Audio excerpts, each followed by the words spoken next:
Thank you, ladies and gentlemen. Again, welcome to the Smithfield Town Council meeting. The first item on the agenda, Mr. Riddick, first item on the agenda? The first item on the agenda is a closed session.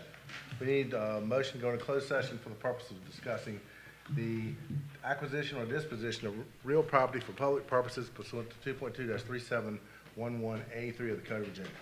So moved. Motion made by Councilman Collins. Is there a second? Second. Second by Councilman Gibbs. Discussion on the matter.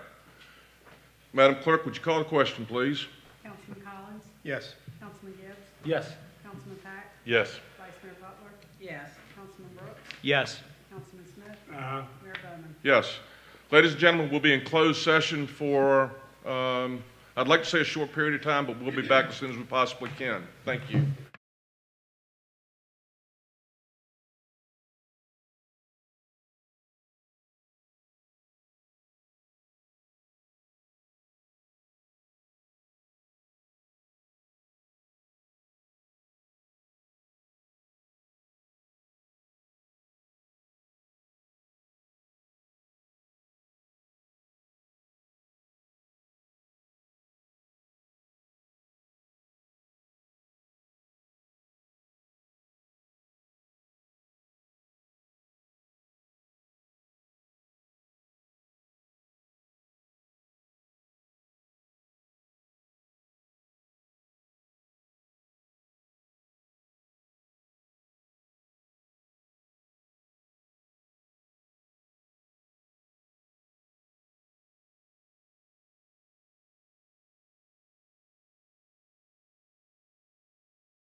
Ladies and gentlemen, we'll reconvene the October 2nd, 2024 meeting of the Smithfield Town Council. Mr. Reddick? Mr. Mayor, we need a motion that during the closed session, there was only a discussion of the acquisition or disposition of real property held for public purposes pursuant to 2.2-3711A3 of the Code of Virginia. Motion made by Mr. Smith, seconded by Mr. Collins. Further discussion? Call the question, please, ma'am. Mr. Collins? Yes. Councilman Gibbs? Yes. Councilman Pack? Yes. Vice Mayor Butler? Yes. Councilman Brooks? Yes. Councilman Smith? Mayor Bowman? Yes. Ladies and gentlemen, we've just come out of the closed session to discuss, as it's indicated, the disposition of real property. When we set down the road, as far as this issue was concerned, we had a plan to work toward consolidating the town offices. And during the course of that, we wanted to basically work toward disposing of those assets that the town owned in an effort to utilize the funds that will become available for certain ancillary costs and things like that.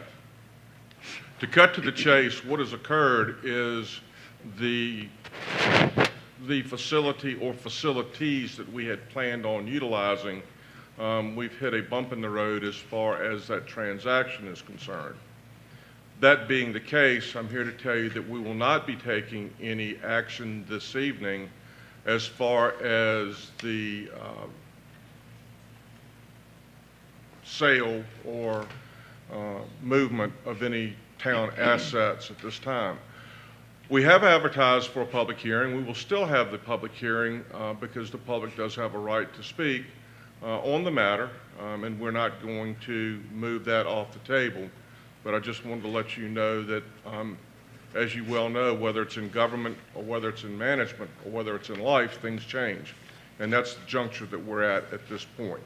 So I wanted to give you all a heads up and let you know that we will not be taking any action, just to be clear, on the sale of any town assets, more specifically the Smithfield Times building, at this meeting. Mr. Riddick, did that cover? It does. All right. The next item we have is the committee summary reports. Mr. Stallings? Yes, sir. The committee summary reports as well as the monthly activity report is in your packet. If there's questions, I'll be glad to answer them. Any questions by members of council for Mr. Stallings? Hearing none, the next item I have are presentations, briefing by Isle of Wight Board of Supervisor Renee Roundtree. Ms. Roundtree, here. Good evening, ma'am.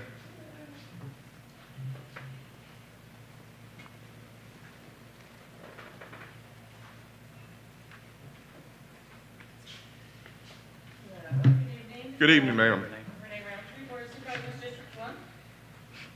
Sorry, we had to move our intergovernmental meeting. I guess we'll reschedule that sometime soon. Michael shaking his head.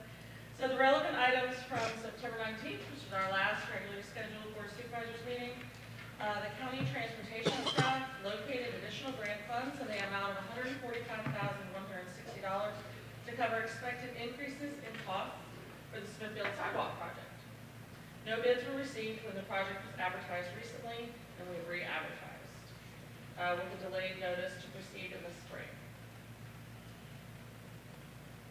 Bonds in the amount of $7.56 million will soon be issued to replace the HVAC system at Carrollton Elementary. And here with that. The county will also be considering at our next regular meeting in October, not the work session that's tomorrow, but the next meeting, the third Thursday, we'll be considering changing the reassessment schedule from 4 years to 3 years. So we'll consider that. And at our last meeting, the Old Stage Highway Solar Energy Facility was denied, and the Sycamore Cross Solar Energy Facility was approved. Any questions? Any questions by Supervisor Roundtree, by members of Town Council? Thank you. Appreciate you coming out. The next I have is public comments. I have one person signed up, and that's Mr. Bill Harris. Mr. Harris? Good evening, sir. Could you state your name, please, for the record? Sure. I'm Bill Harris. I live at 329 Grace Street, downtown Smithfield. Good to have you here. Good to be here. Good evening, members of Town Council. First, a shout out. Earlier this week, in response to an email from Tammy Clary indicating the campaign signs from all the candidates have been removed from where they had been placed because their placement violated town ordinance, I stopped by the treasurer's office to pick up my full campaign signs. I was met behind the building by Joe Rice and Mark Clark, both of whom took extra time, extra pains to clarify requirements about where the town sign or where the signs could be placed.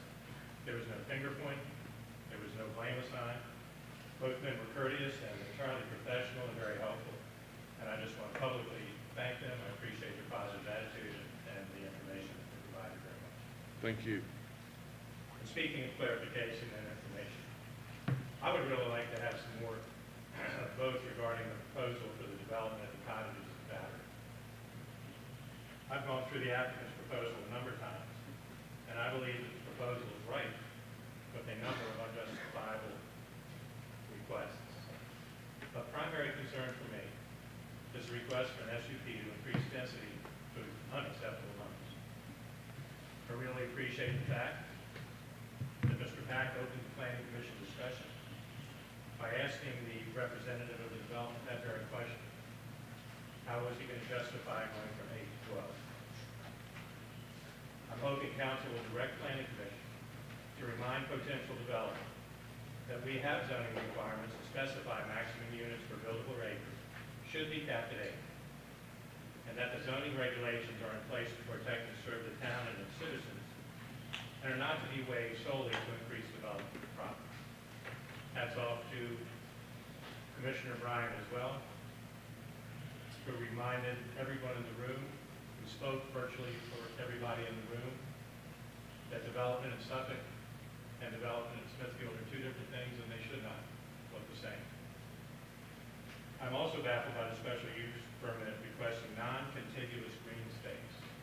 You know, I've gone over that a couple times. I can't even wrap my mind around what that is. The formula offered might meet the letter of the zoning regulation, but it certainly violates the spirit of our regulation. While it may be a very creative approach designed to benefit the developer by creating more buildable space, it should be rejected on its face as inappropriate and in some ways even offensive. Our comprehensive plan addresses on many occasions the need to control development density and the need also to ensure all new developments have reasonable green space for leisure activities, enhanced walkability, and play areas for children. A last issue. I'm concerned with the attention or lack of attention we seem to be giving the protection of our history and our historical sites. Most of you know I'm an historian by training. I've been involved in historic preservation. Gosh, I don't know, probably since I was a teenager. And I'm really worried that if we do not do a better job of ensuring that historic Smithfield remains historic Smithfield, it won't be long before we are just Smithfield. And we will lose not only our small town charm, but our regional identity. In the recent past, we have been far too cavalier, shrugging our shoulders and turning our backs on parts of our history that should be preserved so that generations to come can not only enjoy them, but learn from them. Current issues before the town council, once again, have impact on how much regard we have for maintaining our historic character, particularly in the downtown area. Once again, we only have to look at the comprehensive plan to understand how important to our citizens 1 minute. the protection of historic sites and historical settings. And the comprehensive plan, the public comment section, is where our constituents, your constituents, our people, indicated the things that they would like to see the town do as we move into the future. In order of importance, the public said, number 1,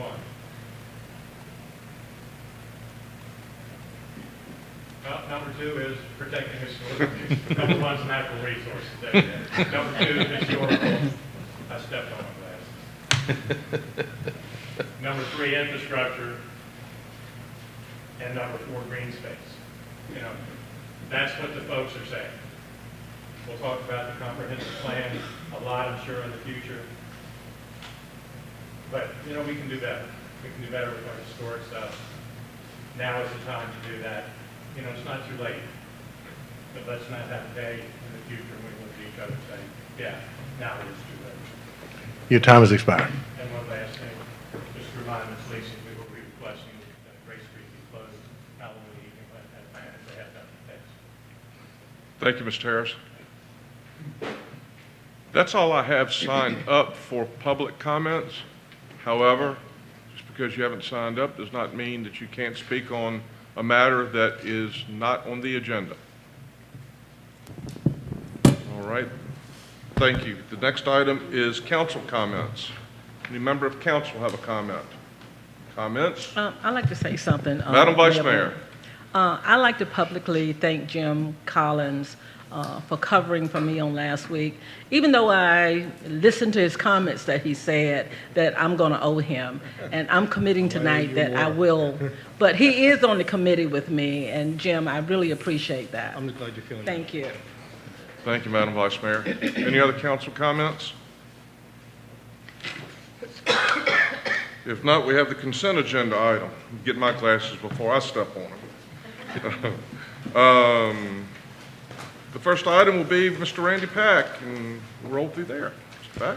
Yes, sir, Mr. Mayor. We have a motion to adopt proposed personnel policy updates, specifically with respect to educational assistance and vacation accrual. We do recommend that this be approved this evening. Thank you, sir. Item C2 is Mr. Jeff Brooks, Public Works Chair. Yes, sir. And tonight, I'd like to make a motion to accept the street maintenance services to Blair Brothers, who currently serves as the contractor for us. Thank you, sir. Next is Vice Mayor Butler. Yes, C3. We had a discussion on Monday afternoon. Smithfield Foods is having an event on the 19th, November 19th. And I think in the meeting, their request was from 8 to 8.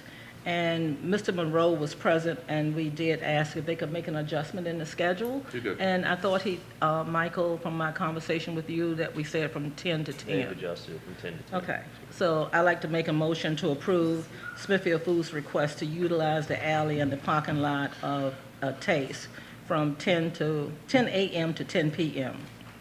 2 p.m. 2 p.m. To, 10 to 10. no, it's 10 to 10, It's 10 to 10, correct. because originally it was from 8 to 8.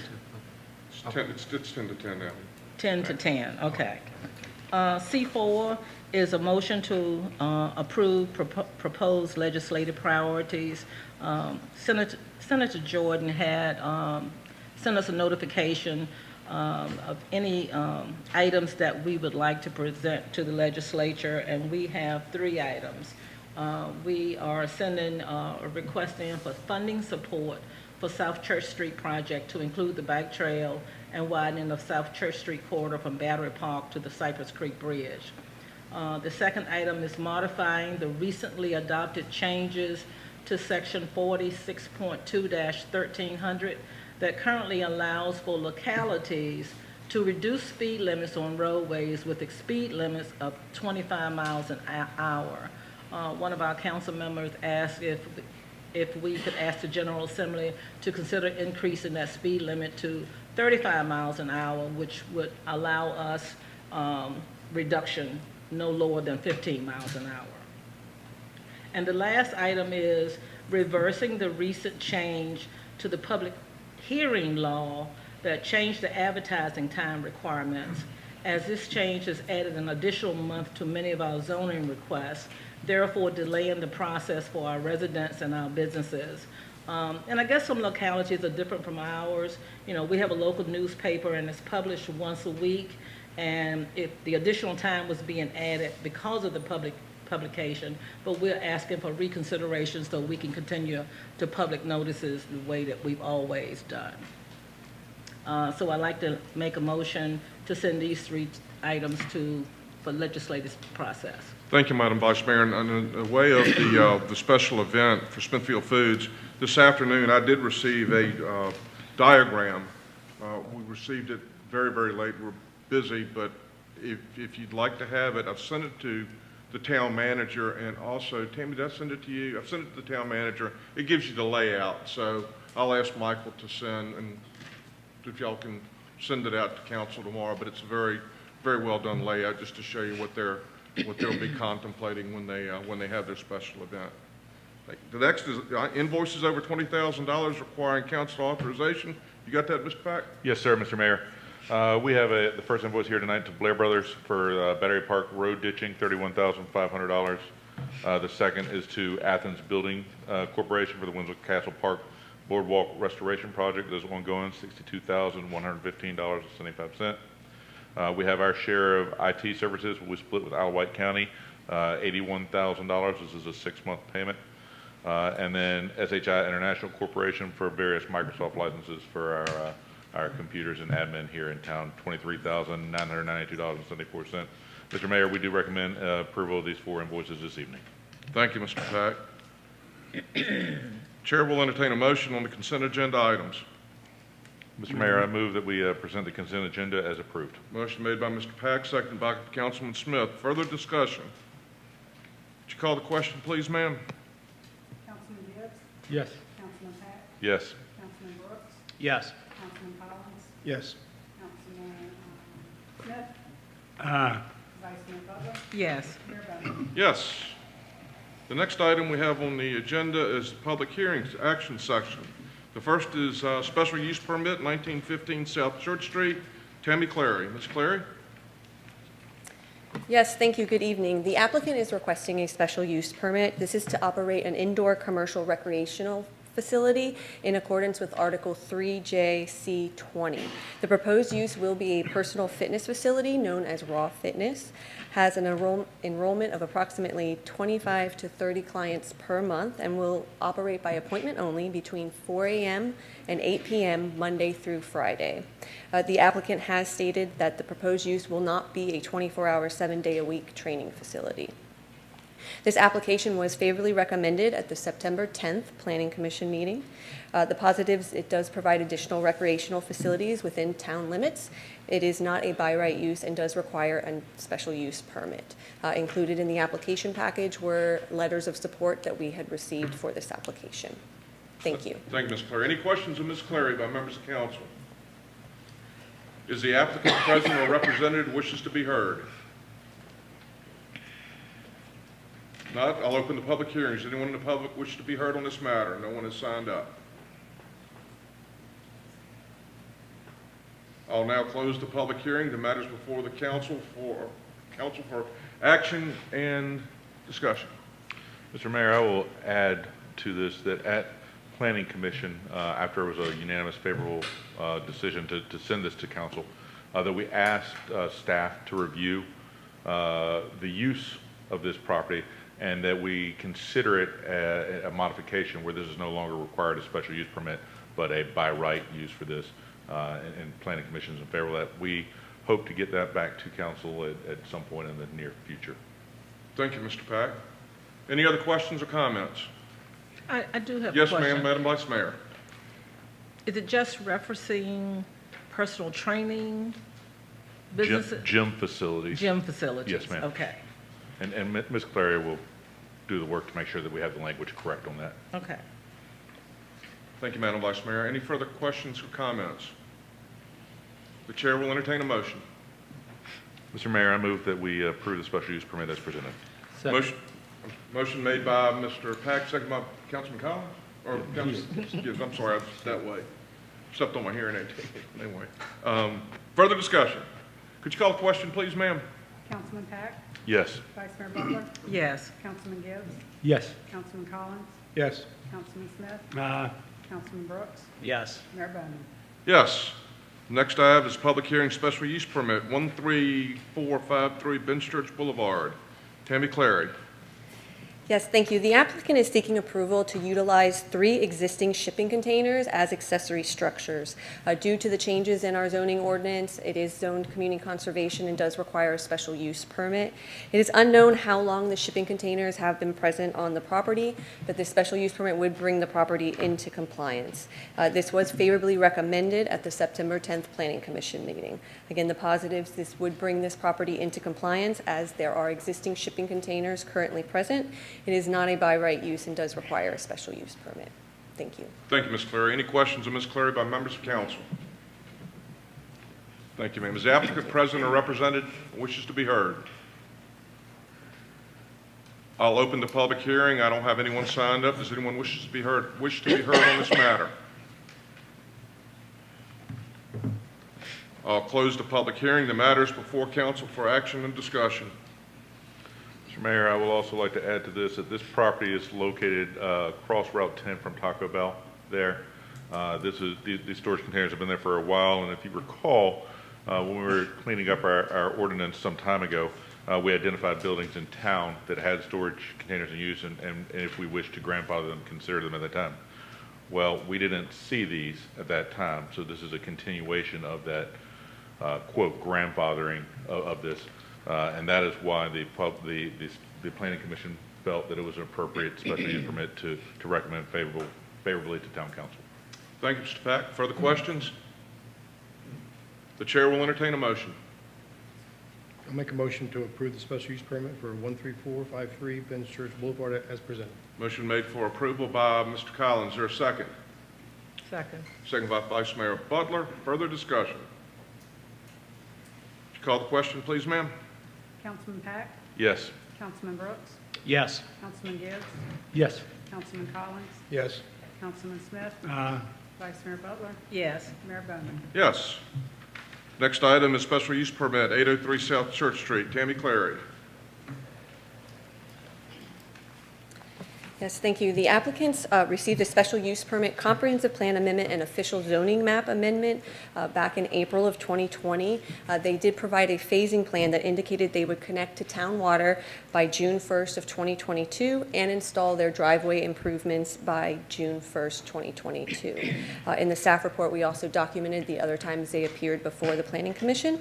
The applicant is now seeking a special use permit in accordance with Article 3IC30. This is for a waiver of parking and loading requirements for relief from Article 8B, 6B in order for the parking lot to remain gravel.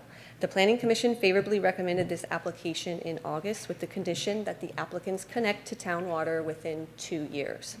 Town staff do recommend approval under the condition that the applicant connects to town water within 30 days of town council approval, if approved. Town staff also recommends that if the delay is longer than 30 days, the recommendation is that they return to the Planning Commission and Town Council in order to acquire a special use permit in order to remain unconnected to town water. Currently, the applicants are in violation of the special use permit that they did receive to remain on that well. Thank you. Questions from Ms. Clary? I have one, I guess, from Mr. Pack, if I could, at this juncture. Yes, sir.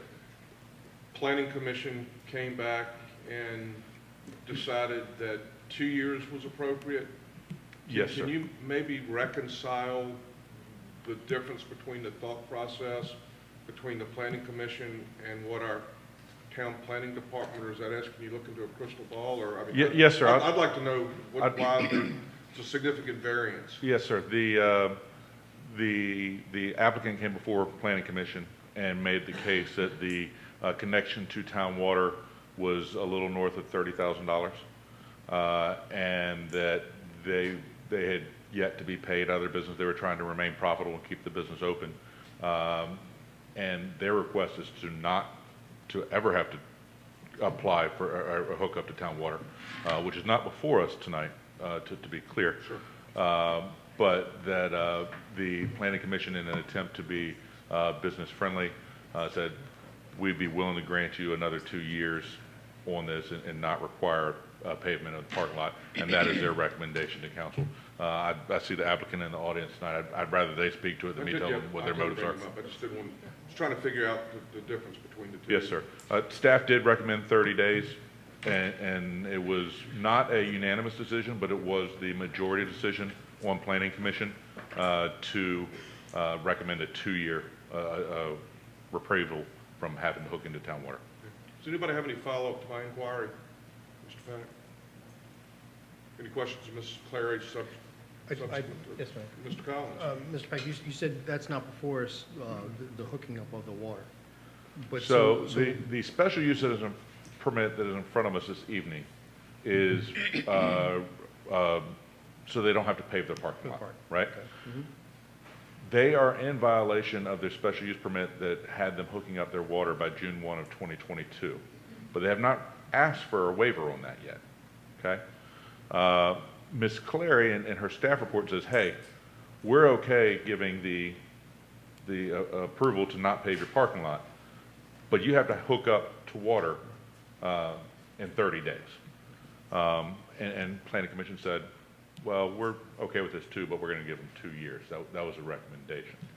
So if council, I don't know. I don't know how that would work. Mr. Riddick. It's getting way too far. Yeah. You need to let the applicant make his presentation, Yeah. then have the public hearing, and then you can re-engage in your conversation, in your discussions. I think that's the appropriate way. All right, thank you. Thank you. Applicant present and represented?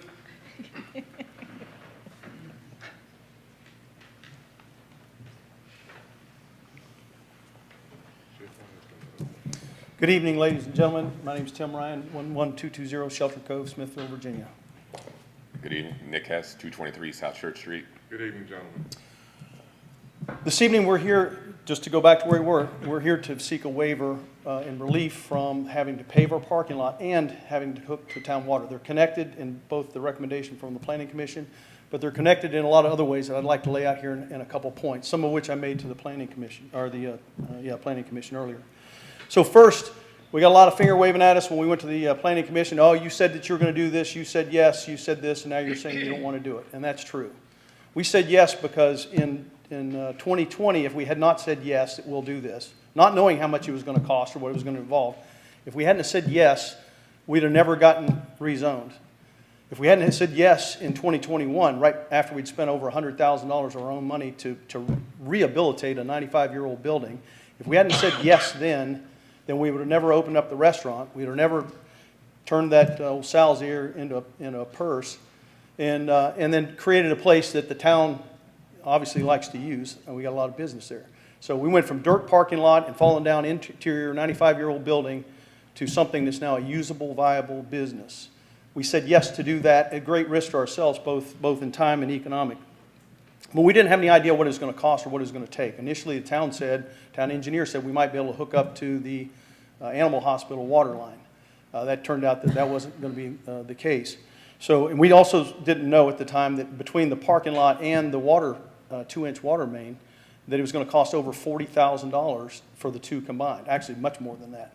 We did asphalt millings as a parking lot because we thought that would get us over the non-dust raising impervious surface, which is what the industry accepts asphalt millings as, but the town apparently doesn't. So we have done it with asphalt millings.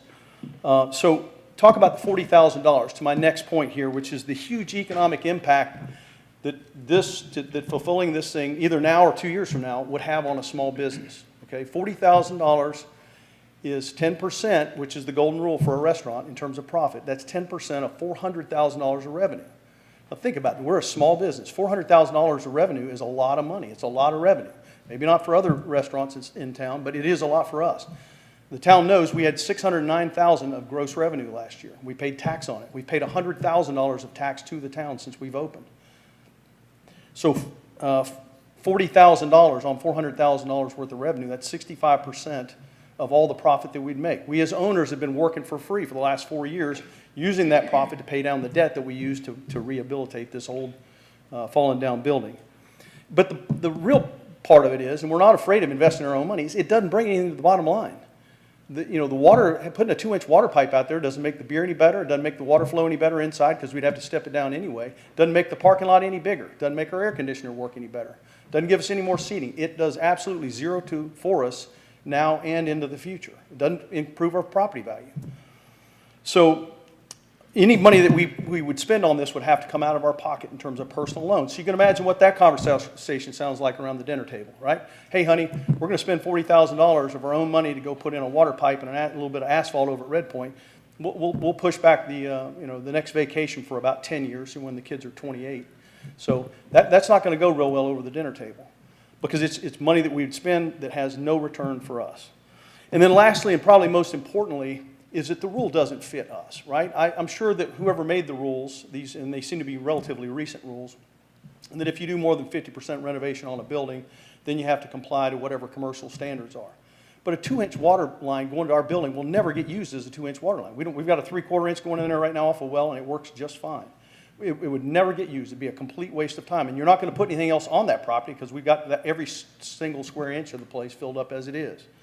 So that doesn't fit. The paving of the parking lot doesn't fit for us in part because we only own half of the parking lot. The other half is on a parking easement, and we don't own that. So we'd have to get the next door neighbor, who's sometimes contentious, to pave or allow us to pave on their land. So that does, and even if we did that, we couldn't strike it because our deed and easement agreement says that we can't. So it doesn't make any sense. So the rule that was meant, I'm sure, for good intentions doesn't fit our business. It's a shoe that doesn't fit our foot. So, and then lastly, another argument was made that because we are on a well, you can't meter our water. Well, and therefore you can't, HRSD doesn't know how much sewage we put or how much water we put down the drain. Well, we just did our annual inspection with HRSD last week, passed with flying colors because we do have to meter all the stuff that we put in the drains from the brewery.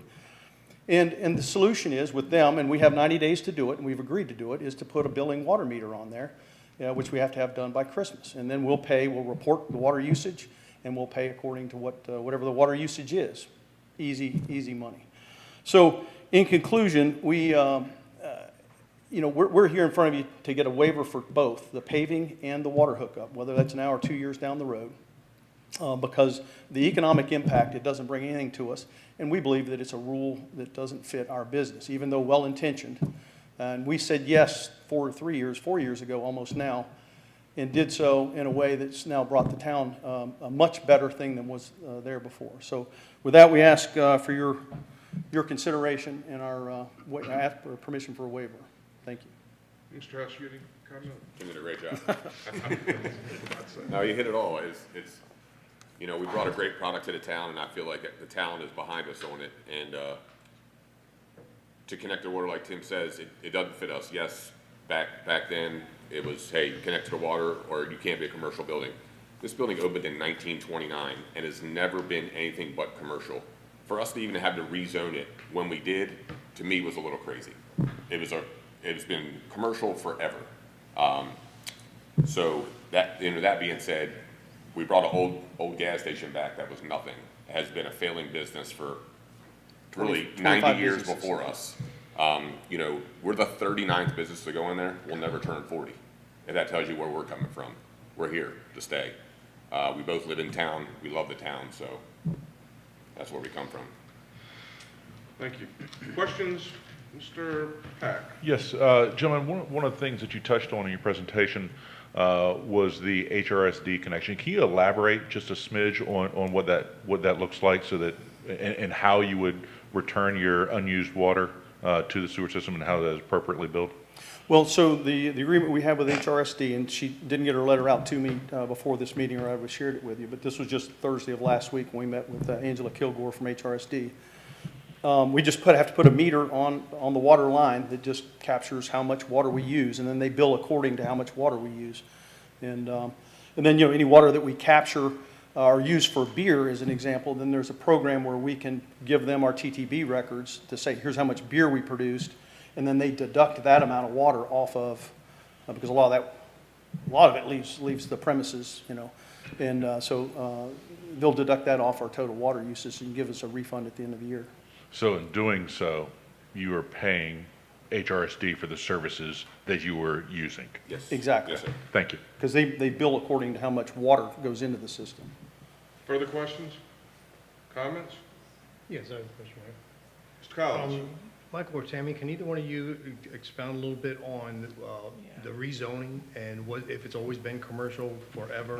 And Can why we, would- can we go ahead with the public hearing and then the, Oh, I thought it was comments or questions. well, no, it's, there were comments or questions from these two right here, but if you want to get it back with staff, you need to let the public Okay. hearing transpire, and then it's back to consideration. You got to by admit, this council. is a little bit different of a way of doing the I business. But understand anyway, that. well, we'll defer. Any further comment, gentlemen? sir. Okay, thank Thank you. you. Appreciate it. I have two people signed up. First is Darren Cutler. Mr. Cutler? Good evening, sir. Good evening, Mayor. Darren Cutler, 102 Commerce Street, Smithfield, Virginia. Red Point Tap House, this is a wonderful and inventive, locally owned small business, and I think the owner should be given some grace. While I support the town's correct use of special use permits, I also see them being abused by developers, yet we're trying to hold a struggling small business accountable while they've been challenged with COVID and more recently the bridge partial closure for 18 months that's severely affecting their business. So the parking lot, I mean, there's a number of gravel parking lots in town. I understand and share the desire of the town standard for new construction, but that's a historic building built in, I think you said 1929. So clearly for new structures, we should ensure they have paved lots, but for a historic structure, I think that most citizens would see their lot to be suitable. It's also commensurate with some other very nearby businesses and restaurants in town, and even the town has a gravel parking lot in the historic district at the bottom of Wharf Hill. It's not paved. As it goes for the water, which is really maybe perhaps a more contentious point, if the Red Point doesn't have city water, then no one on that well does, and I'm not exactly sure how many people do. But if the town really wants to get the rest of the group on city water over there, maybe a compromise that would serve the residents and the business would be to have the town run the main to where it's accessible and just let them pay the connection fee. I truly do believe that all of you support locally owned small businesses. I, for one, wish that you and the Planning Commission would spend a commensurate amount of time and effort scrutinizing and enforcing the misuse of special use permits that big money developers bring to town, as has been spent on Red Point Tap House and other places like the Cupcake Shop. Thank you.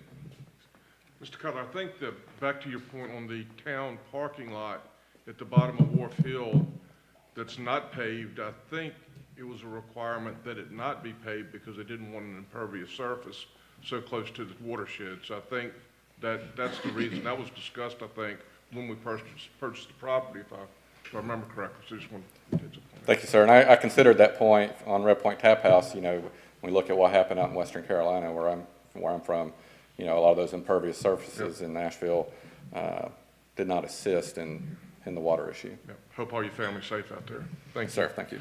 Mary Ellen Biebermeyer.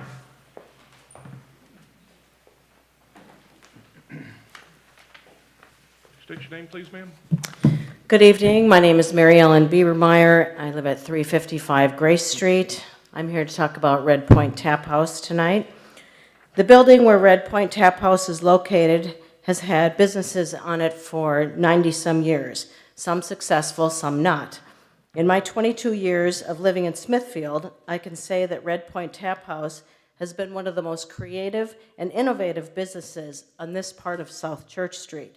It has brought life and livelihoods to an area of town that needs it, and even more so now that the bridge is closed. We should be encouraging this kind of business model, not only because it makes Smithfield a better place to live and work, but it also brings tax revenue into town through the food and beverage taxes. When we talk about walkability and developing South Church Street, we need more businesses like Red Point Tap House. We need more business owners like Mr. Ryan, Mr. Joyner, and the Hesses that take risks to renovate and repurpose buildings and open up new businesses.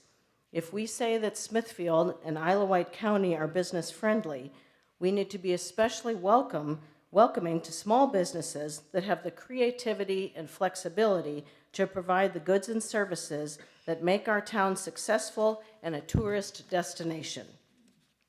So I'm asking you tonight to not only grant their special use permit regarding the driveway and parking area, but to go one step further and grandfather in their use of the well that they are currently using.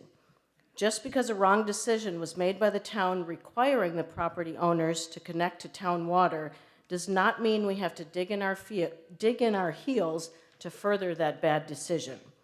I believe the initial decision to agree to connect to town water was made in good faith, and no one, not even the town, probably knew it was going to cost upwards of $30,000. In reality, though, we probably all know it'll cost much more than that. This kind of expense can easily close a small business. Businesses have been at this location for decades, including hair salons and dog groomers. All were allowed to continue their business using the well water. Why the change now? It seems arbitrary. There have been no issues with the well, and the water is tested regularly to ensure quality. Surely there is a compromise that can be worked out here. Those of you that have listened to me for the past few years know that I am not a fan of special use permits. However, this is the kind of situation where they can be useful, not to line the pockets of a big developer, but to keep a successful small business from closing. We have a great entrepreneurial spirit here in Smithfield. Let's keep it alive and well. Thank you for your time. Thank you, Ms. Biebermeyer. That's all I have signed up. Does anyone else wish to be heard on this matter? If not, I will close the public hearing. Does the applicant wish to rebut after we have a discussion? No, sir. Thank you. Matters before council for now discussion, action, and whatever else council says we can do. Mr. Mayor, Yes, sir, Mr. Pack. the first thing I'd like clarification on, Mr. Riddick, is we have a special use permit in front of us for a waiver of parking requirements and paving of the parking lot. And that's all that's in front of us. Now, staff has asked that we have other recommendations to it. If this council wished to waive the ability or the requirement for them to hook to town water, could we even do so tonight? No, because that's not what they asked for. The issues became entwined, and the applicant makes a very strong case, and you can consider it for however you wish, but that's not what they asked for. And the only thing before the town council is the waiver for the parking. Now, I'm sure that based on whatever you decide tonight, there may be a decision by the applicant to pursue a special use permit or not, but that would be a separate action. You can't grant something that they didn't ask for. Thank you. Further questions? I have a question. Yes, sir, Councilman Smith. So right now, if I heard Tammy say correctly that this application includes that they must hook to the well in 30 days or either apply for a special use permit to grant a waiver for that. Is that correct? That is correct. Right now, they are in violation of the special use permit that they received because they did not connect to town water by June 1st of 2022. And so through obtaining a new special use permit, in order for maybe a future connection, that would then bring them in compliance. So this gives them the opportunity to come back and apply for that waiver of the connection phase. Is that correct? Yes, sir. All right, thank you. And that is the only way, the only authority in town code to waive that requirement is through a special use permit. So one would have to be applied for and granted. And Mr. Smith, they already have one, but it's Yeah. expired. But they're giving them 30 more days. Is that Well, correct? the idea behind the 30 days was that if they did that, they would have complied, and there wouldn't need to be any more enforcement action by the town because it would be moot at that point. They don't need a special use permit if they're connected. And of course, this has been going on quite some time, so Sure. that's why, it's kind of far removed from the expiration of their special use permit on the well. But I guess your point is, and she made it, if, in order to come into compliance, they're going to have to apply for a special use permit one way or the other Correct. for the well. Yes, yes. But so I'm clear, on one side, we're saying that the only thing that's before us tonight is the loading, yet staff is bringing into the equation the tap fee. I thought we were just, Well, their recommendation was it was in I'd an. like to separate the I two. guess, well, it is, they're separate, but her recommendation was designed, and you can ask her, but I think it was designed to encourage or basically push the applicant along to comply so that the town doesn't have to take any enforcement action, Okay, because they're in violation now. okay. So she was trying to bring it to the attention of everyone involved that these are two issues out there. They only applied for one. They should have applied for two if that's what they wanted. And maybe they didn't understand it, and I'm not gonna blame them for that, but that's the situation, is they have, in order to be in compliance on the water, they're gonna have to apply for a special use permit. Understood. Yeah. I get that. Okay. Further, Mr. Collins? Yes. Now that's cleared up, so I've deleted a lot of my questions, because now we've separated the two. The only question I have then is asphalt millings. I think Mr. Ryan said that they had put down asphalt millings down. Wasn't that approved a few years ago, in a property right down the street, to use asphalt millings, that they were granted a waiver from going to asphalt? Eclipse Pets did Yes. receive approval from the Planning Commission to use asphalt millings. And that was their standard that they had to meet, and Mr. Ryan at least did the same thing, correct? So he I had 2 understand years he had to do paving, I understand that was a Yes. requirement, and that's what was promised. But he did use asphalt millings that was approved down the street from another new business. I don't know that he used asphalt millings. Okay. I know at the time of the application, it was to remain gravel with a future paving date. Right, the other applicant received a special use permit to have a gravel parking lot, and that's what's before you tonight for Red Point. I get, Right, yes. and the only reason it's an issue is because during the original special use permit, it was indicated that the parking lot would be paved. So this is the attempt to correct that Right, I or understand, bring them I into understand. compliance. Okay. I was just trying to relate the Right. two, that if the materials were down there and it was used here, I understand the Right. requirement back then Yeah. was for full paving, but, okay, thank you. Further questions? Yes, Since Madam the- Vice Mayor?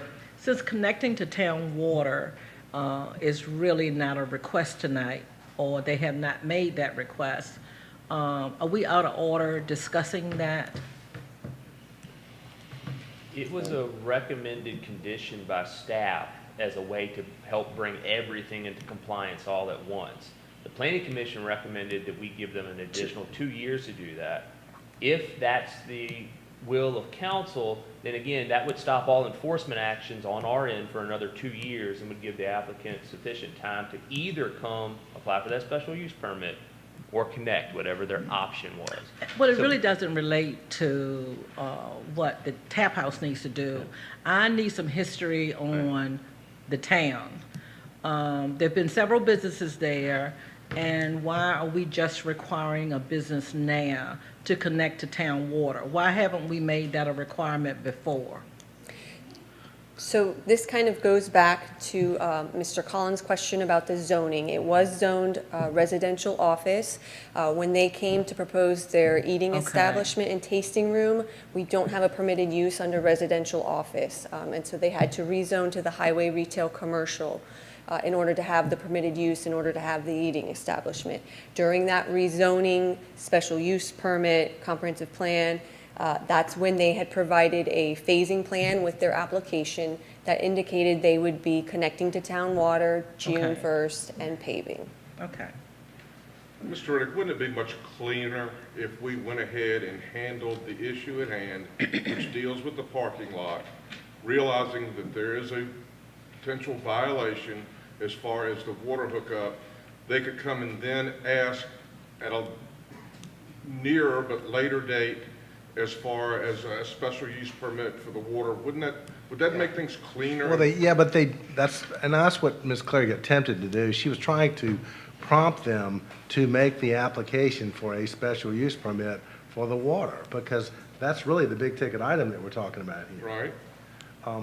But what's before us now is the It's parking lot. nothing but the parking lot, but and you can take whatever action you want to, and you don't even have to talk about water. But if you don't give them some instructions, they're gonna be in violation, and she's not in the business of looking the other way. That's not their I job. understand that. And so they've either gotta file for a special use permit, or we have to find them in violation. Why can't we take action on it if the planning commission took action on it? They just made a recommendation, and it still is gonna require a special use permit on the water. Their But I think the re- recommendation was just that as part of the approval of the parking lot special use permit, that a condition be added, that that special use permit is approved conditional upon them connecting within 2 years. And we don't have to accept that You condition. don't. You do not. You can approve their special use permit with no conditions. Just know that, again, until they obtain the special use permit for the water So, connection, okay. they're operating. Okay. So I have a question. So in essence, we can approve the parking lot tonight, Correct. and then they have 30 days to apply for SUP. And then they come back and we decide whether And we they decide did it or again. not. That's right, that Okay. everything is corrected. I'd like to touch on this, just there's a little bit more history on this. With this building being in violation of their special use permit, they're in violation of their zoning, okay? And everybody always asks, why doesn't the town enforce their zoning? Well, we have been in touch with the owners of the building regarding their zoning. The only thing that the town can do to enforce this, unless this council gives special consideration, is remove their zoning permit for being in violation, which would in fact close the business. I don't believe that any of us up here want to do that. I don't think that's what our intent is. And I don't think Michael and I don't think our staff want to do that either. But unfortunately, that's the only card they have to play unless we say, hey guys, we'll approve the parking lot tonight. But the part of the condition on that is that we will require you to either hook up to town water or come back and apply for a special use permit, whether it be 30 days or 60 days, whatever the case may be. And What it then we would can say. handle that matter then. And we can handle that matter then. But the reason that condition is important is because it stops enforcement action by the town and allows the business to remain open. On the zoning matter. On the zoning, correct. I get that. Got it. That's clear. Okay. Okay, And- everybody, does y'all, go ahead, Bill. That's just one thing, and nobody's pointing fingers here, but the town council years ago, when the town council approved what they asked for.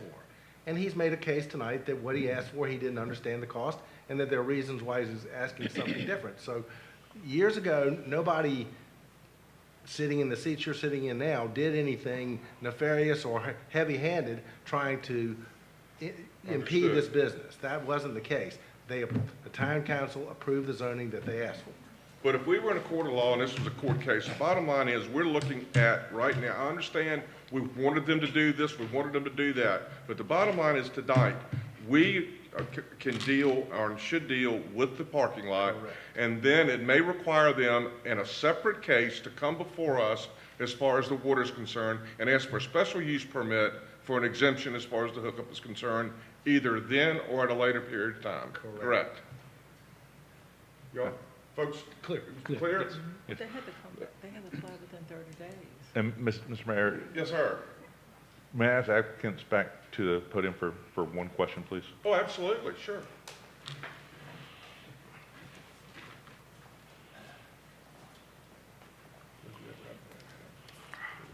Gentlemen, thank you for coming back up.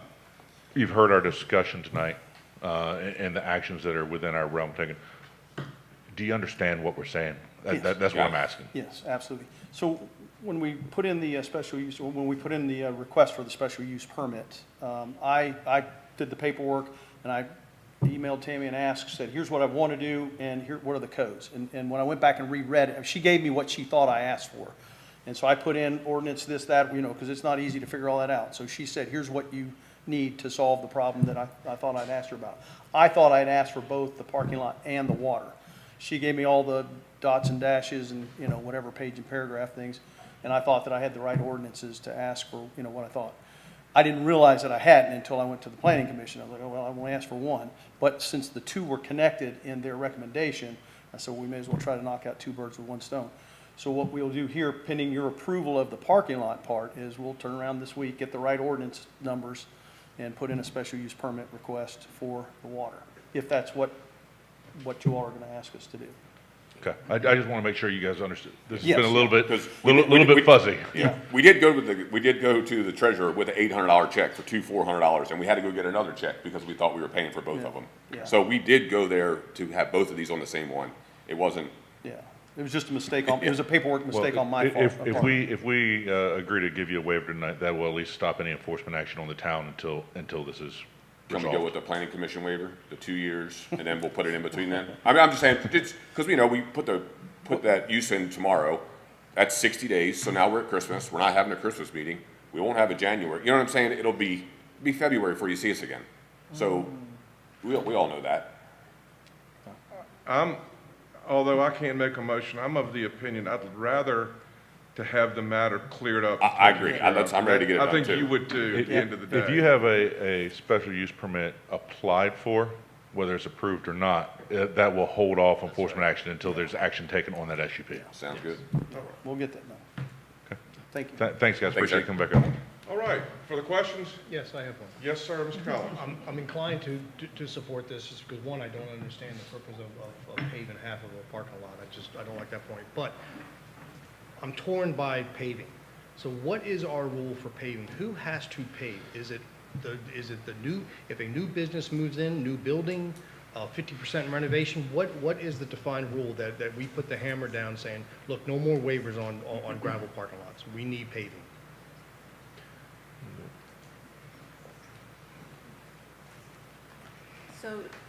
So the Planning Commission recently adopted the entrance corridor overlay amendment to that, which indicates once you've completed 50% improvements, excluding interior renovations and excluding landscaping, 50% of the assessed value of the building, that would trigger the need to comply with all of the requirements. So it's not a new business, it's a matter of the money being spent on the renovation.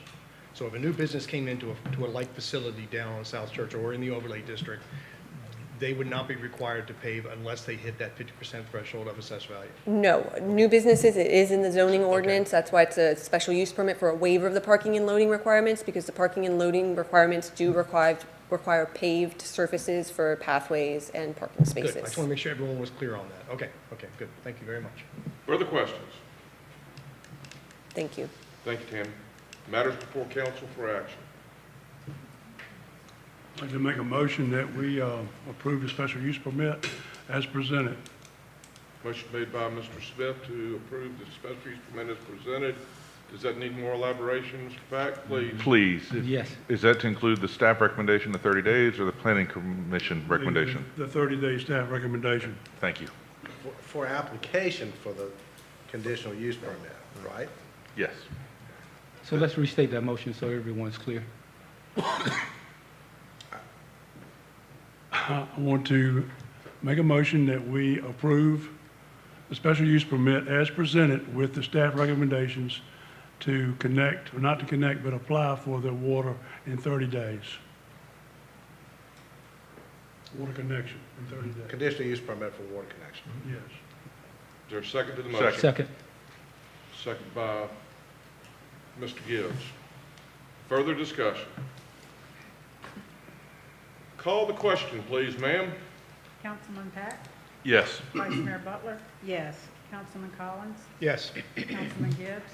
Yes. Councilman Smith? Aye. Councilman Brooks? Yes. Mayor Bowman? Yes. Thank you very much. Next item on the agenda is public hearing pertaining to 102 Underwood Lane. Ms. Tammy Clary, star of the evening. Yes, thank you. The applicant is requesting a special use permit to operate a private school. This is in accordance with Article 3H, C13. The private school will be known as Great Oaks Learning. It's intended to employ 4 people. 2 will hold Virginia teaching licenses. The applicant intends to maintain a student ratio of 1:5 and limit class sizes to a maximum of 10 students. Morning sessions will be offered for high school students, 9 through 12, and afternoon sessions will be reserved for elementary school and middle school. This application was favorably recommended to Town Council at the September 10th Planning Commission meeting. The proposed private school would provide additional educational options within town limits. It is not a by right use and does require a special use permit. Thank you. Thank you. Any questions of Ms. Clary? I think it was unanimously approved, wasn't it? It was, yes, sir. This applicant present or represented? Good evening, ma'am. Could you state your name for the record, who you represent, please? Yes, sir. My name is Sarah Edwards. I am the owner of Great Oaks Learning. Good evening, members of Town Council. My name is Sarah Edwards, and I'm a Smithfield native, educated right here in Smithfield. And when I became a teacher, I returned to Smithfield to work and raise my family. I've spent 20 years in education, 12 years working right here with the Olive Lake County school system. And my children still attend here. My oldest is a proud Smithfield Packer class of 2025 student. Professionally, I hold a master's degree in special education and furthered my education to earn an education specialist degree in administration. I'm a licensed teacher here in Virginia. My small business, Great Oaks Learning, is based here in Smithfield and was created to serve this community. When I finally left public schools 3 years ago, I began private tutoring. And after seeing the success of the program and the needs of the diverse learners in our community, I founded Great Oaks Learning Micro School. Despite the term micro school, this is not a private school. It's an educational and enrichment program that provides personalized education and social interaction for children in our community whose complex needs are best met in a small group environment, and they may not fit into the box of what is serviced with public schools. With careful planning, our student to instructor ratio is a maximum of 10 students for every 2 adults, with most of our classes as 1 adult to 5 students. Our micro school program serves homeschoolers in Olive Lake County. A 1-year pilot program demonstrated that Smithfield does indeed want this model offered. The micro school is just one program Great Oaks Learning offers. I continue to offer private tutoring for both public and private school students, and I have plans to expand evening offerings specifically to accommodate public school students after we are in our own building. I offer parents a place to come and learn about the IEP and 504 process, as well as the rights and responsibilities they have when they have a child in public schools needing those services. We are also excited to be able to bring students in who may have more severe sensory needs, hold social skills groups, or even individualized help in academics, social emotional help, and helping parents understand what to do to help their own kids. An ultimate goal will be to also offer workshops on needed topics such as the process of homeschooling, IEP and 504 advocacy, and parenting children with autism, ADHD, and more. For too long, the citizens of Smithfield have had to travel to Suffolk, Newport News, or further for professional education services. My dream is to bring these services home to my hometown. Thank you for your time and consideration. Thank you. So, is there any questions of the applicant? I do have a Yes, question, Sarah. How do you define your school? You said it's not a private school. How do you define it? So I am providing a professional service. I'm providing tutoring. By state standards, I'm not a private school. If I were a private school, you get into having to keep attendance, having to do state testing, that kind of thing. The parents that I'm working with don't want that. They've already chosen to homeschool their children. They want to be able to be responsible for what their kids learn. So every family in my program signs a contract with Great Oaks Learning stating that they understand that they are ultimately responsible for their education. Okay. They're providing the notice of intent to the public schools. I am providing supplemental services. Some of our students come in, and while we do offer academics, they're in there specifically because they need the social interaction. They need to understand how to, take turns or how to deal with conflict and that kind of thing. And so we're kind of a one-stop shop for that. It's everything I wanted to do in a public school and couldn't do. But some of our parents are sending their kids specifically for the academics, whereas others are using it for all those other aspects. So. So I got a question, Ms. Yeah, So your program is just tailored to the student, so every situation is different. Yes, sir. That's awesome. Yeah. Further questions? Do you have a comment? I have a point of clarification for Ms. Butler. The reason it's listed as a public school is the location she wanted in the existing zoning that's there now. That was the only use classification we could fit this business under. Since it's a learning establishment, it was the closest aligned listed permitted use for what she's doing. So we're not designating her as a public school in the state, the eye of the state, but that's the closest use we had listed in this zoning district. So that's why we have it listed that way. Further questions, comments? Thank you, ma'am. Thank you. This is a public hearing. I have one person signed up. That would be John Edwards.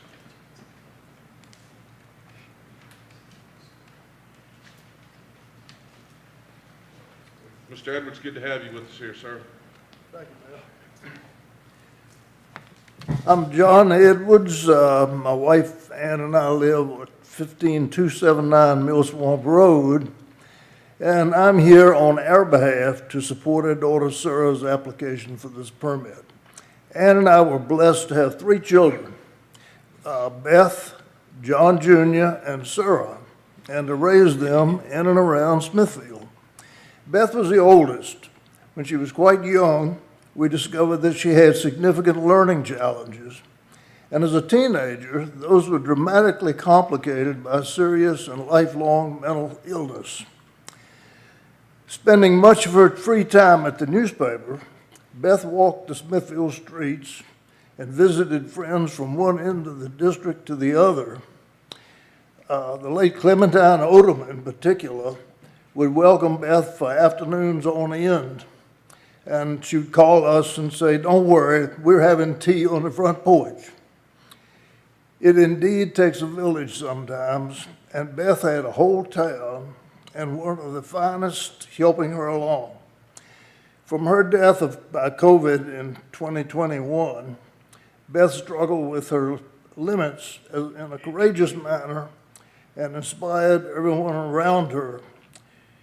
She was one of the kindest, most generous people I have ever known. Sarah is a decade younger than Beth, and they loved each other dearly. Beth's challenges had a lot to do with Sarah's career path and decisions, and have led to her decision to open this facility. Great Oaks Learning Center is a giant step in the direction she has taken to help today's children reach their full potential. Ann and I believe Beth's spirit will always be felt there. We fully support Sarah's plan. We hope the town will also. Thank you. Thank you. Any questions of Mr. Edwards by council? Thank you for sharing that with us, John. Again, this is public hearing. Yes, Ms. Jackson, come forward, please, ma'am. Don't have you signed up, but you're always welcome. I didn't sign up, but thank you, Mayor Bowman. Yes, ma'am. Honorable Mayor Bowman, Vice Mayor Butler, Town Council members. Education is the passport to the future, for tomorrow belongs to those who prepare for it today. That's a quote from Malcolm X. I want to say that I am so proud of Sarah Edwards. As she told you, I think she saw my notes because I didn't write them down. But Sarah is a proud product of Olive White County Schools. And I have known her since she entered into the schools of Olive White County Schools. I think we can all agree that the opportunity to learn and grow through education is an incredible season that should never end. Great Oaks Learning is a school will be a valuable asset to our town, to our county, to our state, and beyond. And I hope that you will approve Great Oaks Learning. Think about the name of her school. It means strength, stability, and longevity. Thank you so much. Thank you, Ms. Jackson. While Ms. Jackson's here, John made the comment a little while ago about it taking a village. If anybody's been running a village a long time as far as the school system is concerned, is Ms. Jackson, because I think she knows every villager that's ever gone through there, for sure. Thank you very much. Anyone else wish to be heard? Okay, at this time I'll close the public hearing. Matters before council for discussion, action. I make a motion that we approve the SUP to operate a private school in accordance with Special Zoning Order, Articles 3-8-C-13. I second it. Motion made by Mr. Gibbs, seconded by Councilman Smith. Further discussion on the matter? Would you call the question, please, Madam Clerk? Councilman Brooks? Yes. Councilman Smith? Aye. Councilman Pack, Yes. Vice Mayor Butler, Yes. Councilman Collins, Yes.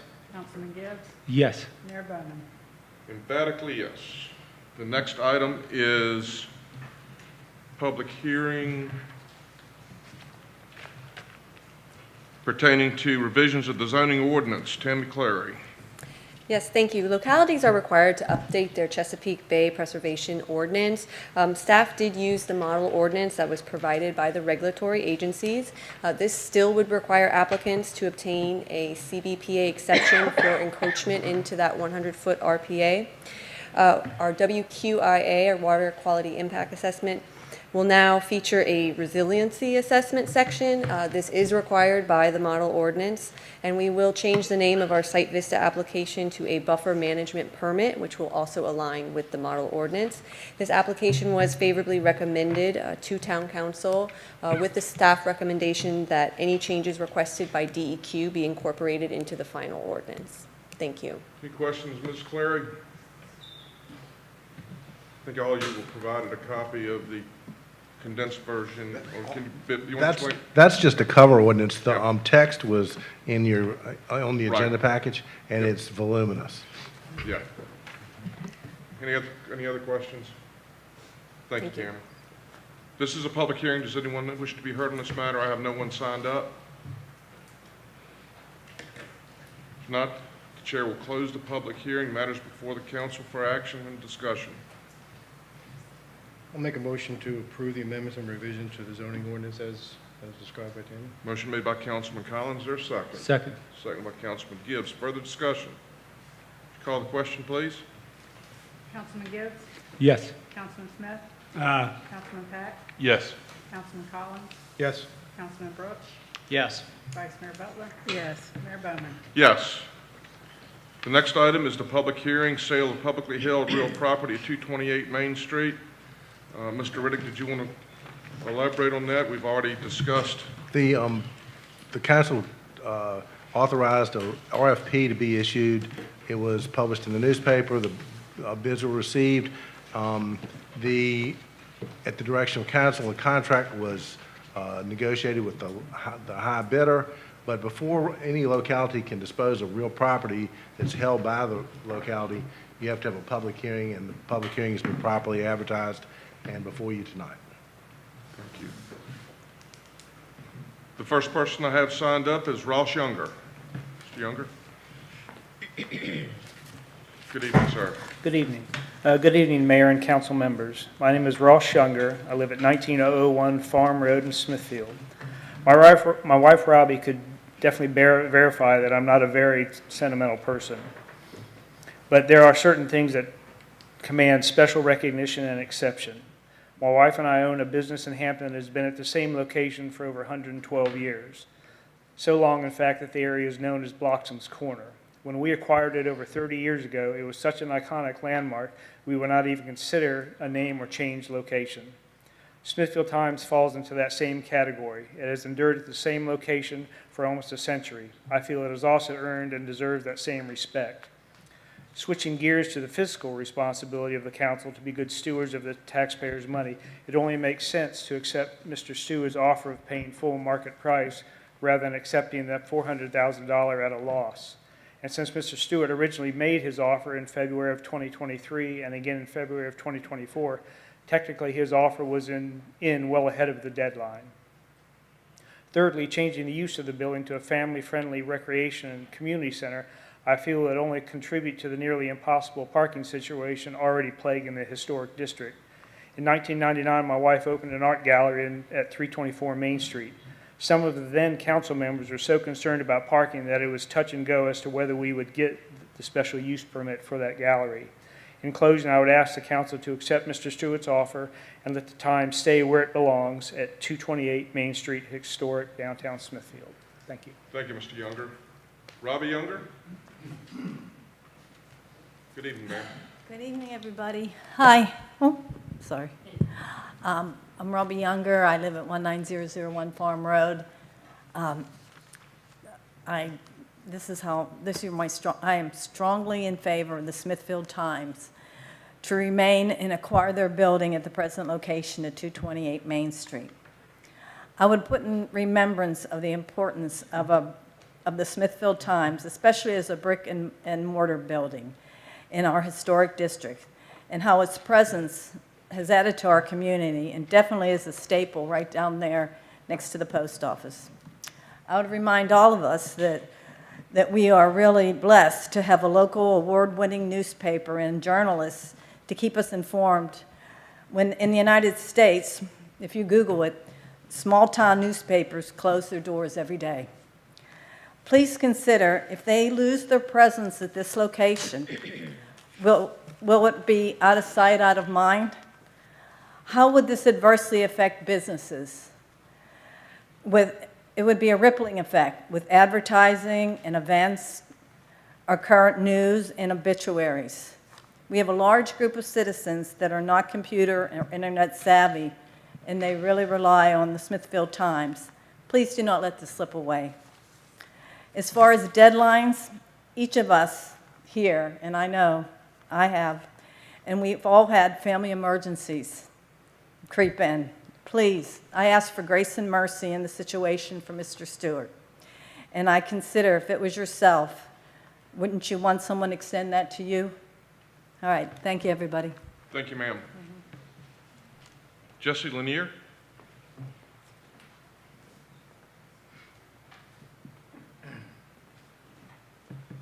Good evening, ma'am.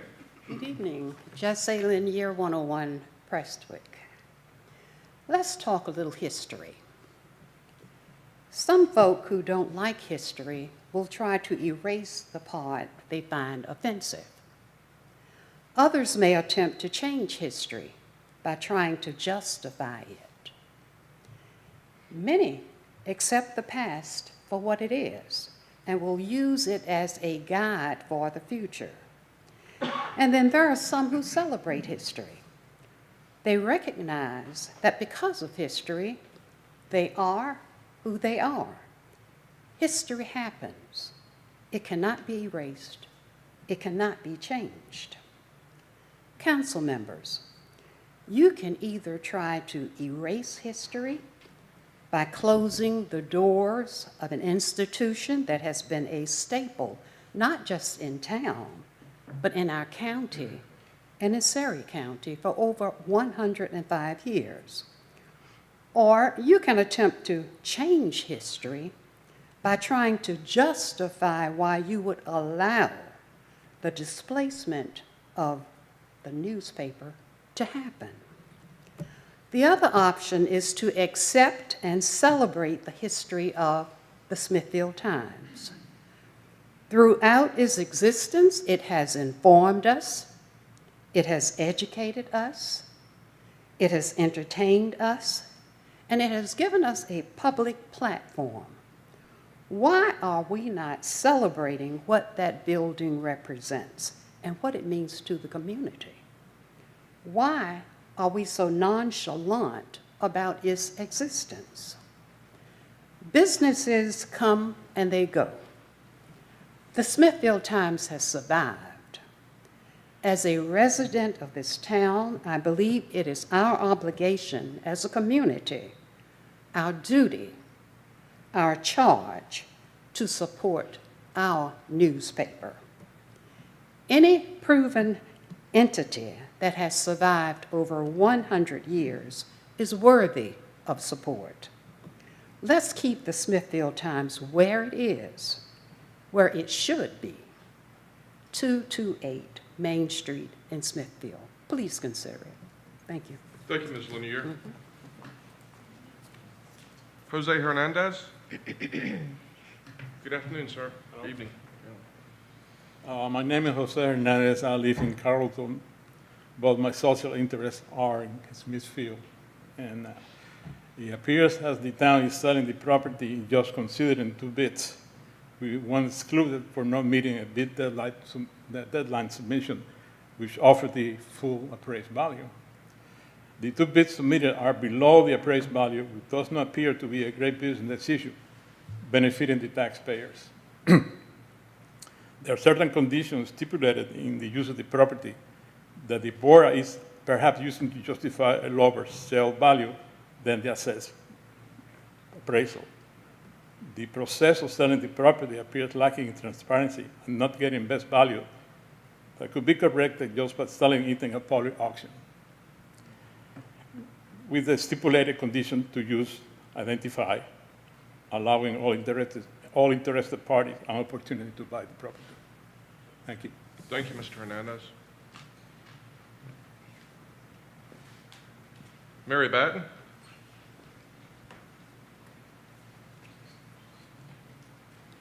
Good evening, members of the council, and thank you for the opportunity to speak.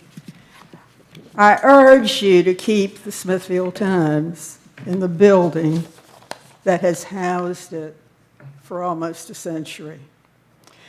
And I ask you to consider that property in the context of a public monument, a monument to the development of news journalism in this county, a monument to the development of writers, such as myself in this county. And I don't know whether you all know, many people who live here don't, that this county, Isle of Wight County, is the home of more than 50 published writers, including both living and dead. I'm glad I'm a member of the former. Consider it a monument to the legacy of Mr. Jesse Scott and his wife, Miss Lillian, who published the Smithfield Times, setting it by hand. Miss Lillian was a remarkable operator of the clackety-clack old linotype machine, which I happen to have seen because I was in high school writing on the high school newspaper, The Pig's Tail, and that's T-A-L-E, not the squiggly thing hanging off the rear end of the pig. And I would bring the copy down, and Miss Lillian would sit, and she would type it off on the linotype machine. The hot type would flow off this contraption, and Mr. Scott hand set the papers. This, I think, is a cherished legacy. That, as a previous speaker said, we should celebrate this legacy. It's a monument to John and Ann Edwards, who created the Friday night music series that still continues with the sponsorship of the Edwards and the town, the Smithfield Times, and I believe the Arts League is also involved. The paper continued to evolve now through 3 generations that I have known, and Mr. Stewart is continuing emphasizing the news that services our community and news that you cannot find anywhere else. This is a local paper. We are so fortunate to have it because so many have closed over the past few years. In effect, I believe the Smithfield Times is an institution, a cherished institution. And I believe that just as each one of us here has an ancestral root, that the Smithfield Times has roots. And the roots is in that property on Main Street. And I ask that you not sever that paper from its roots. Thank you. Thank you, Ms. Batten. Mary Cole?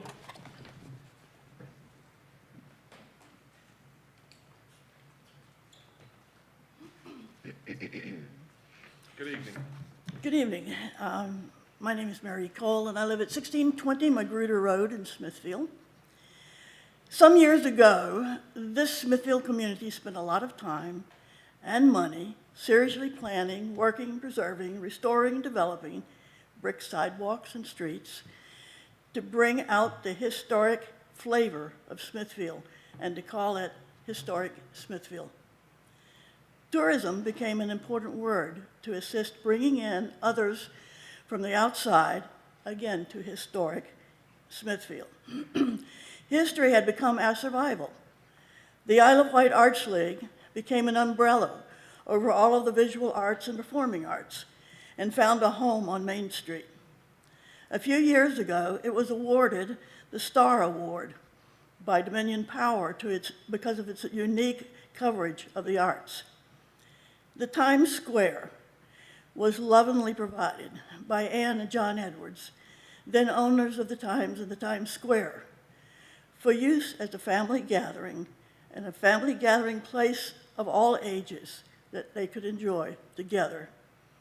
There can be no doubt that sponsoring the outdoor concert series on this little plot of land and the use of the Times building was a gift to our community, one intended to keep on giving. Central to any small town is its newspaper. Before the transformation of the town with a farming village to its historic vision, the Smithfield Times had churned out over 100 years of papers. It seems appropriate and right that this little plot of land and the building on it should remain the home of this old paper, one of few in existence in towns today. It is a museum. It is a museum in itself. It could be a wonderful tourism offering as a stop to learn about our town's history as provided by the 100 years of papers, pictures, media. Steve Stewart has taken our town history seriously. He has honored the publishing of this area's paper, and Times continues to share the outdoors family space with easy wheelchair and walker access, and a safe area for little children enclosed on 3 sides. And you also have Hayden's Lane next door. This is a family place. I understand processes. I have managed in the semiconductor industry for 20 years. But take a look at what is really important. Is it not the respect of the plan to keep historic Smithfield as historic as possible and to maintain the progress made to support the arts and families that look to the space as a special gift to them? I ask you to preserve this space in its entirety as a part of Smithfield history that continues to serve the community. Please award its sale to Mr. Stewart so he can continue the tradition of the Times history and continue to share the Times Square, which really belongs to the people. Thank you very much. Thank you, Ms. Cole. Diane Milner.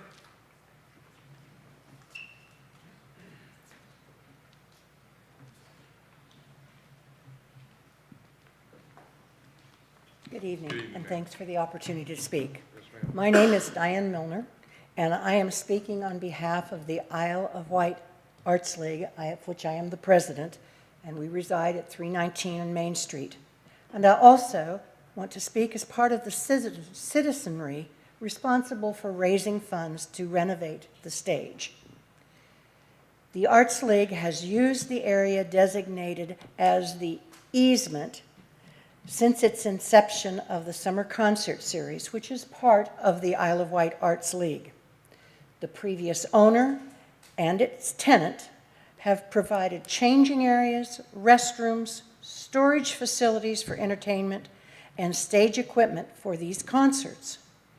In reading the proposed contract and the reservation of easement, there are areas which I feel need to be addressed.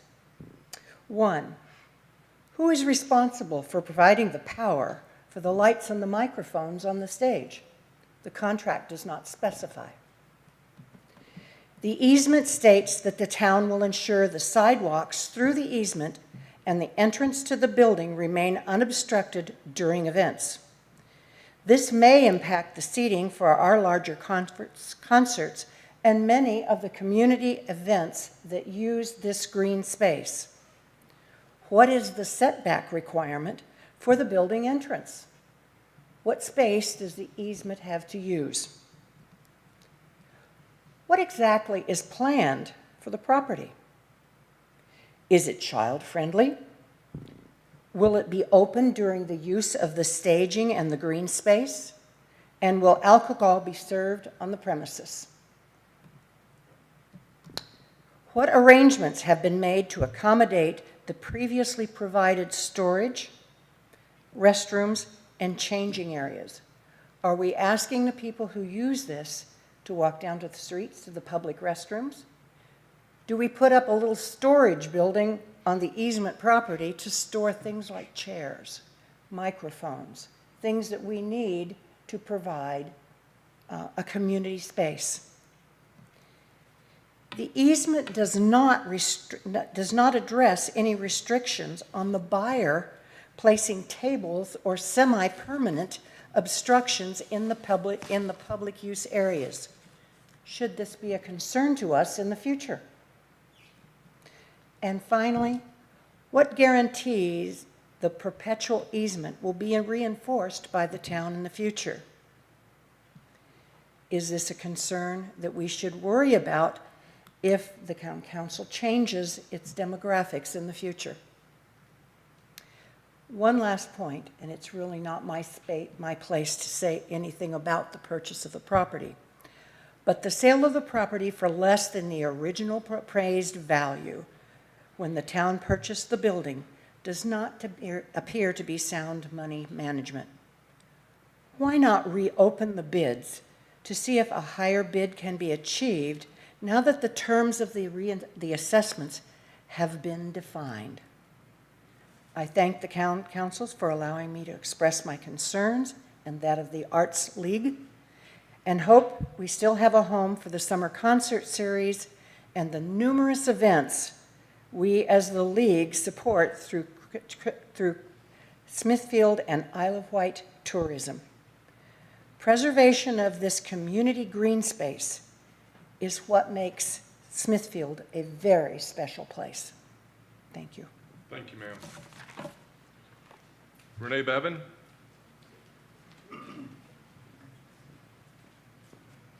Good evening, ma'am. Good evening. Renee Bevan, 101 Beale Avenue, Smithfield. Thanks for the chance to speak. I'm here tonight as a tax-paying citizen to ask you to reconsider selling a town asset for far below market value.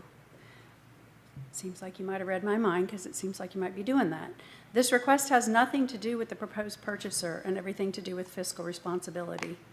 The Times building has a written appraised value by Sinan & Green, one of the most reputable real estate firms in our area, for $535,000 dated spring of 2024. The appraisal does assume that there are no adverse easements. The town will retain an easement for the green space and stage, and I applaud your decision to impose this easement. But I can't be convinced that this easement lowers the value. What is adverse to one person may not be adverse to another. Why not let the market decide? Depending on intended use, I could argue that the lawn and stage make the property more valuable. The only fiscally responsible thing to do is to reject the two bids and relist the property or put out an RFP. I ask that you pretend you personally own this building and it's your money we're talking about. In this robust market, would you really take less than market value? Now that the market value has been released, prospective buyers will be armed with more information and can make an informed decision. Retrospectively, perhaps the more transparent way to handle this sale would have been to release the appraisal up front so that prospective purchasers knew the appraised value, could evaluate the impact of the easement, and base their offer on that. Thank you. Thank you, ma'am. James Ford? You had to go? Okay. Ms. Harris, Mary Harris?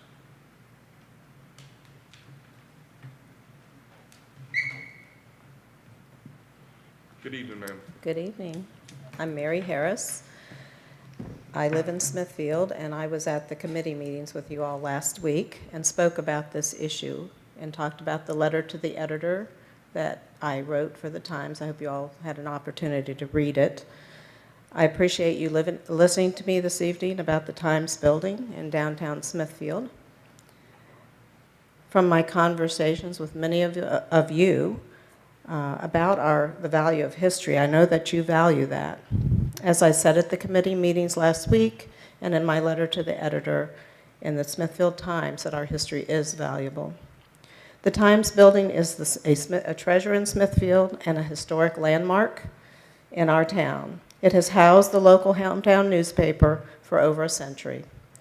That is at least 5 generations of Smithfield residents, workers, and visitors who have been impacted by this building and the newspaper. When you put this in perspective and think about the power of a familiar and comforting site in town, the Times building is special and remains special.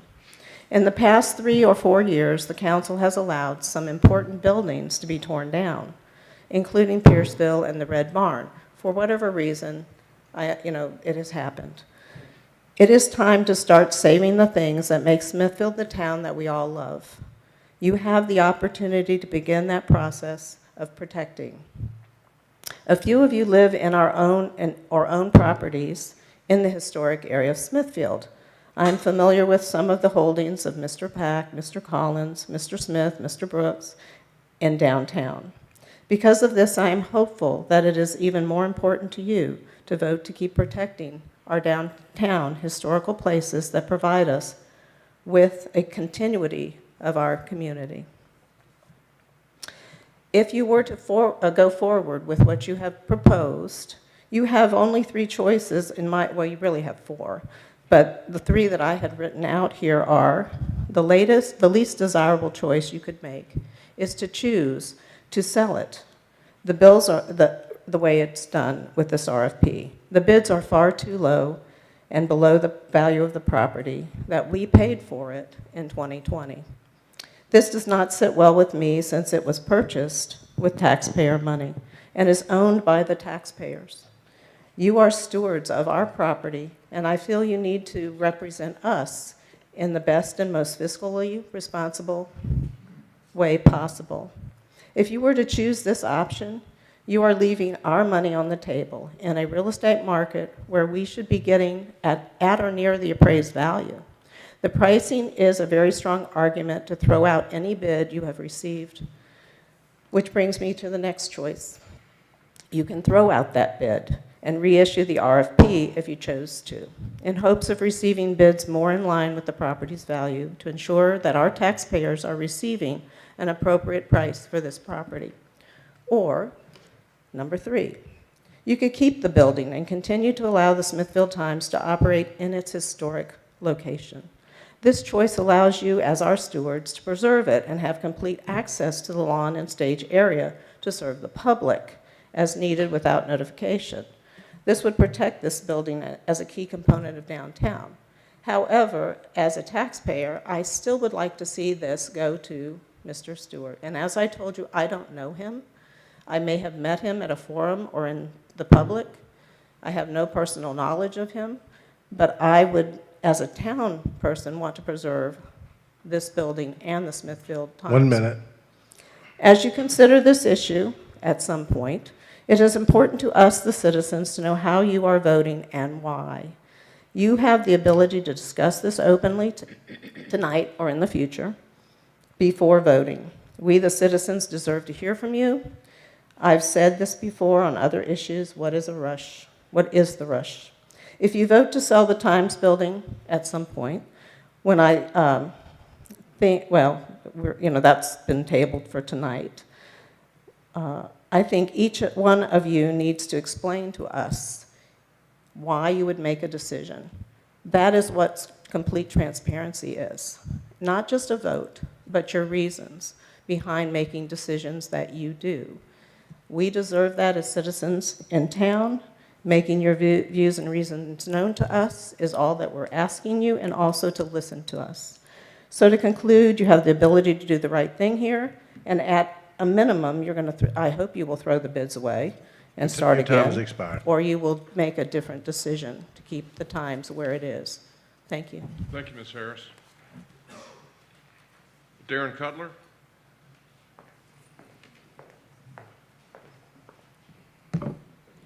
Darren Cutler, 102 Commerce Street, Smithfield. Good evening, Mayor, Council, town employees. Also, good evening to all the residents of Smithfield that turned out. I'm very happy to see so many citizens participating in their local government. So I support Smithfield Times retaining the building, and all the historical considerations I'm going to talk about is something a little different. I was also glad the Hassel family won the bid when Steve Stewart didn't. They're wonderful people, wonderful business owners in the town. And if their business comes about, hopefully in a different location, I would be a regular customer there. However, I'm here to make a case for the town to disapprove this sale. Even I know it's over for tonight, but not permanently. I thank you for the effort at transparency with the RFP, even though it had to be asked for.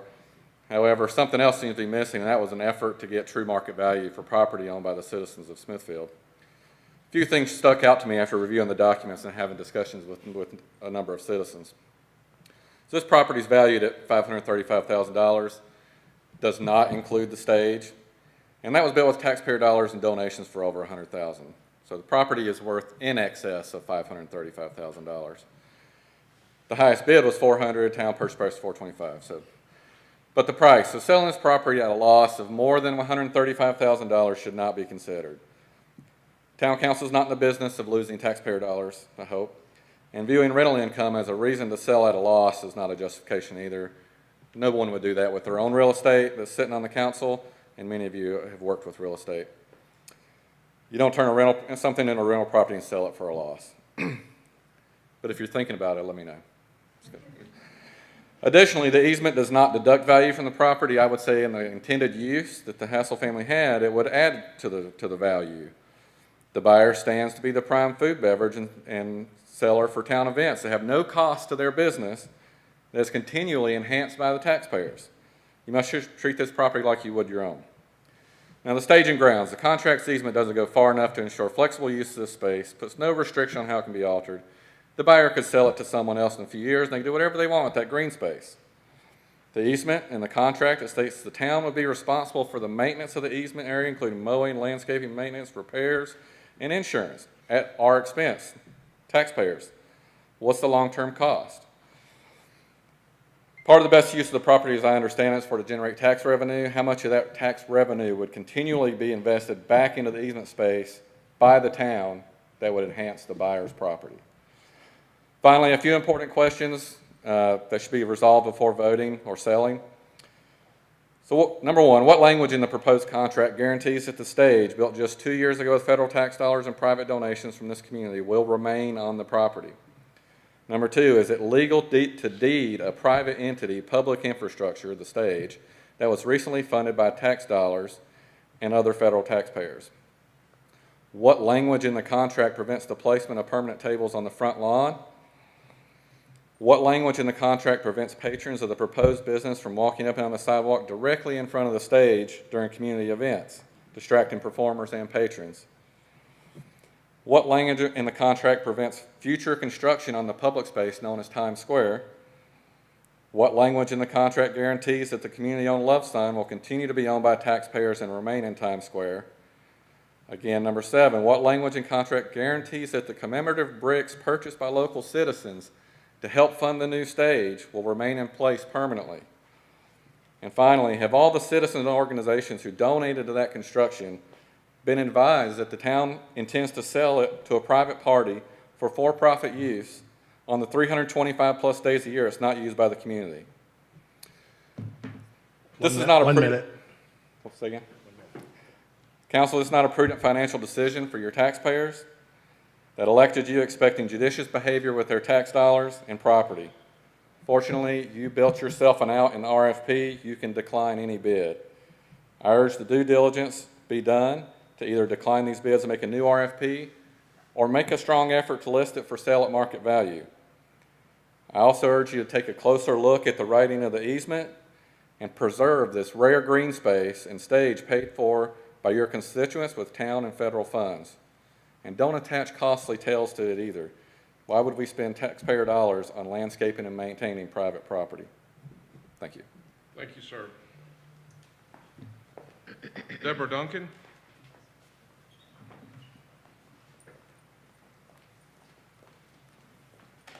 Good evening. Hi, I'm Deborah Duncan, 340 South Church Street. Firstly, I'd just like to thank all of you for being on the town council. I know it's not an easy job. You have to come here once a month, so I want to thank you. Everyone spoke so eloquently. I kind of just wanted to say what was on my mind. So I wanted to remind you, and they've already said it, that the Times has been in this space for 100 years. And Anne and John Edwards were the ones that pretty much controlled that green space, and they had always wanted it to be a community service, a community space. And I think Steve Stewart has continued that very much so, and I think he's very much a person who appreciates Smithfield and the community and wants to serve it. So if anyone who is having control of that green space, I think it should be Steve Stewart. Diane Milner also mentioned that when we have the concerts there, Steve is there early. He opens up the Smithfield Times so the musicians can go in there hours before the concert. They can use the bathroom. It could be hot, so they might need to sit inside the air conditioning. He provides chairs, a place to change, and a place to keep their personal, their purses, whatever they have, so it can be safe. And he's always out there, pretty much every single concert. He doesn't have to, but he does because he wants to serve the community. So I would say that Steve Stewart has been a wonderful steward of that green space, and he wants even more to be there, maybe movies in the park, a place for people to be, maybe picnic. So let's see. So I don't think selling the Smithfield Times to anyone else but Steve Stewart actually serves the best interest of the town. I think that you guys represent the town's best interest. I also think that, I know that, and I support the Hassels. I think the idea of having, I think it's supposed to be axe throwing in a restaurant. I think that'd be wonderful for the Smithfield, but I don't think it belongs in that space. And I think of the musicians. We have the summer concerts. We have other things there. On a Friday night between 7 and 8 p.m. is prime restaurant time. Do they really want a loud concert with lots of people in front of it while they're trying to serve people at that time? So that's pretty much just what I wanted to say. And again, thank you all for your service. Thank you, ma'am. Sherry DeMuno?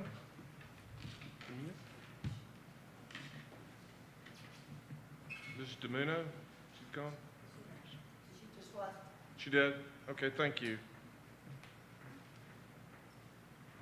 Lanford Pritchett.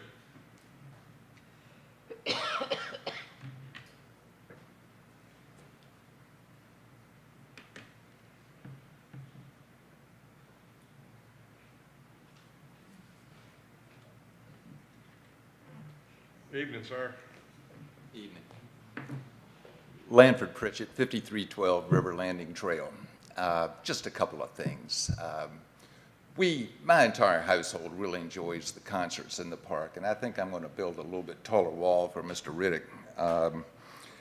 I really don't know the details of this procurement that well, but there's the building, there's the stage, there's the lawn, and there's the utilities that go into supporting the concerts in the park, and we really enjoy the concerts.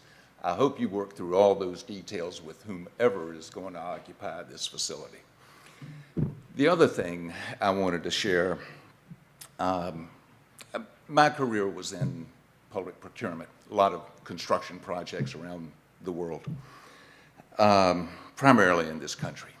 And while this RFP is legally proper, I think the whole process is flawed.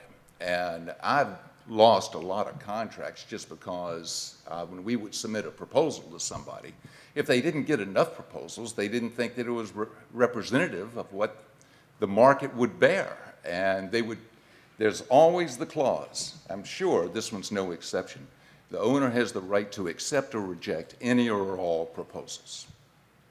I strongly encourage you to think about that and re-procure and hopefully attract better offers. My grandfather told me once when I was a kid, he said, "Son, I've been rich and I've been poor, and one way's better." And he said, there's two ways to get rich. Make more than you spend, or spend less than you make. And that's it. And I don't know how the town can buy something for $4 1/4 and then think about selling it 4 years later. I don't know how you guys' homes did, but mine went up 40-some% in assessed value this last assessment. So I just hope you seriously consider reprocuring it. Thank you. Thank you, Mr. Pritchett. Leanne Walker.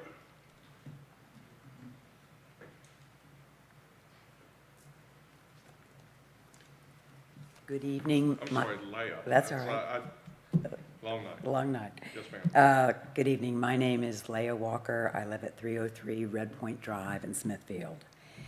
The town has been in communication with the Smithfield Times owner, Mr. Stewart, since February 2023 regarding his offer of the market value to include easement of the lawn area for town events and for the town stage to continue to be owned by the town itself.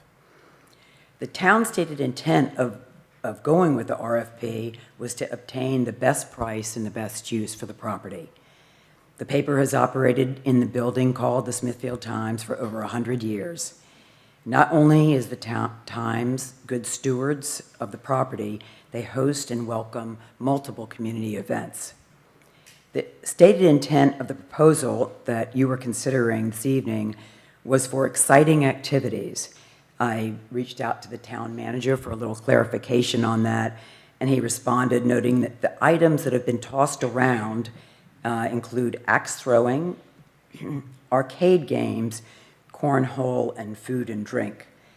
I can't imagine this town council would consider a new business in the historic district with so little detail on what the exciting activities would be in that business. The invitation to bid included the disclaimer: the town reserves the right to reject any and all bids without reason. Identifying multiple concerns, this bid should be rejected and the best use of the property should be considered as the priority. The best use of the property is as the home of the Smithfield Times. Thank you. Thank you, ma'am. Elaine Darrow.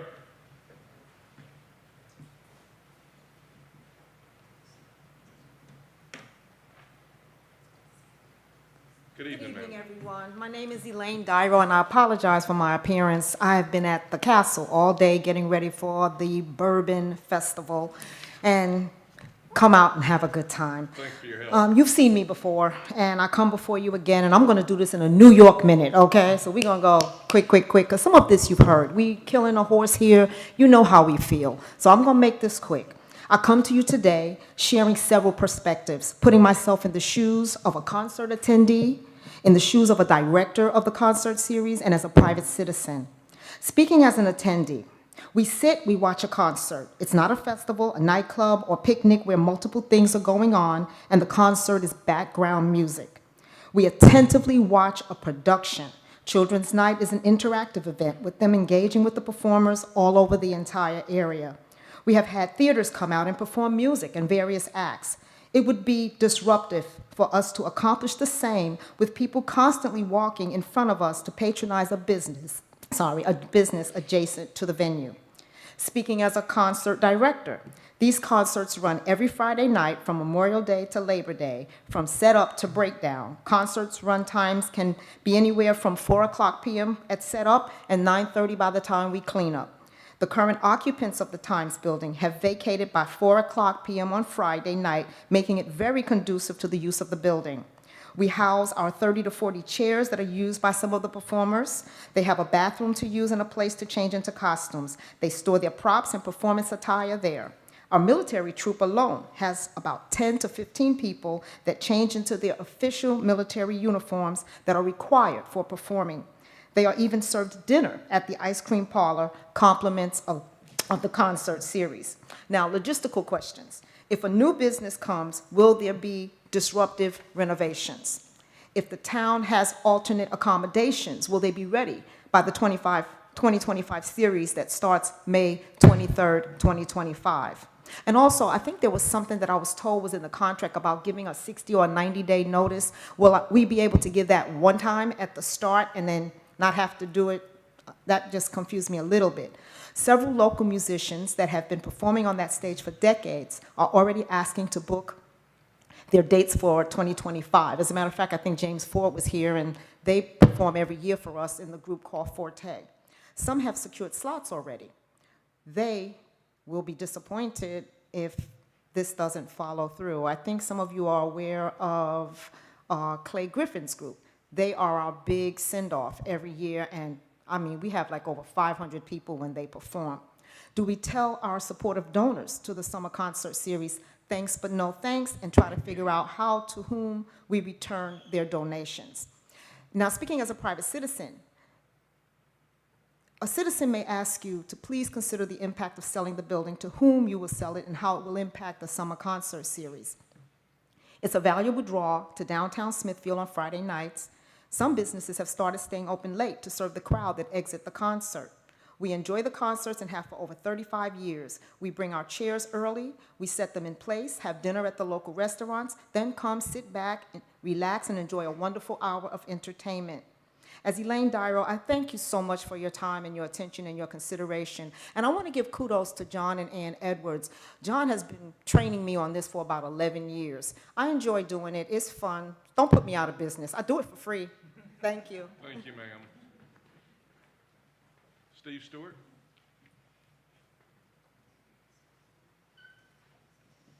Good evening, sir. Good evening, Mayor, members of Town Council. Steve Stewart. I live at 100 Commerce Street, and proud to own the Smithfield Times. It's been real heartwarming to listen to the citizens talk about their affection for the newspaper. Given the pause and consideration of selling the Times building, I'm just going to use this opportunity to say again that should you decide to sell the property in the future, the Times wishes to remain on the site that we have occupied for a century, to pay taxpayers fair market value for the property, and to continue to be the caretaker of the wonderful, unique, public community space that John and Ann Edwards created and nourished for 4 decades. It would be important to me that taxpayers own the stage that was funded with their federal tax dollars, and importantly, private donations from individuals and organizations in this community. Times Square is a special place that would always be my top priority as the owner of the adjacent building. Thank you all very much. Thank you, Mr. Stewart. That's all I have signed up. Does anyone else wish to be heard in this matter? Not, the public hearing is now closed. Thank you all very much for your impassioned and well-received remarks. We appreciate it. Thanks. The next item I have on the agenda is approval of Town Council summary minutes from September the 3rd, 2004. Mr. Riddick. Mr. Mayor, mayors and members of council, I've reviewed the minutes and recommend they be approved as presented. Chair will entertain a motion. So moved. Motion made by Councilman Smith. Is there a second to the motion? Second. Seconded by Councilman Collins. Further discussion? You call the question, please, ma'am? Councilman Gibbs? Yes. Councilman Collins? Yes. Councilman Smith? Councilman Brooks? Yes. Councilman Pack? Yes. Vice Mayor Butler? Yes. Mayor Bowman? Mayor? Yes. It's been moved. Just down. Any new business to come before? One item, and somebody I think Mr. Harris mentioned it. Halloween's at the end of the month, and we probably need a resolution to authorize the town manager and the police chief to close Main Street and Gray Street as appropriate and has been done in the past. The chair will entertain a motion. Gladly make the motion to close Grace and Main Streets for Halloween. Motion made by Councilman Brooks. There a second to the motion? Second. Second. Got Councilman Smith. Further discussion on that matter? Anything else, Mr. Riddick, on that? Well, and this is a matter you and I talked about, and I don't know whether we need to, well, I'm going to bring it up. Yeah. We've had conversations at the committee meetings with the county administrator, who is president, about the potential funding for transportation projects. I've got that. Is that what it is? I'm sorry. Yes, I got that next. Yeah, under old business. I'm sorry. I didn't see that. I apologize. All good. I wouldn't let them sit here for a couple of hours, then it's all good. Mr. Riddick, do we need anything further on the resolution aspect of it? Motion been made and second. Any specifics for Halloween? Oh, no, Any- just. Okay. Motion made and second. Did you get the motion and second there, Madam Clerk? Call the question. Councilman Gibbs? Yes. Councilman Collins? Yes. Councilman Smith? Aye. Councilman Brooks? Yes. Councilman Pack? Yes. Vice Mayor Butler? Yes. Mayor Bowman? Yes. Any other new business to come before council? Old business. Section A, revenue sharing funding request for Bench Church Boulevard, Turner Drive corridor. This is, I'll take this. Go ahead, At Mr. this point in Stallings. time, this is more of an update than it is a request for any action. Staff as well as county staff have met with the private entities that are surrounding the Turner Drive, this transportation improvements project that we've been working on.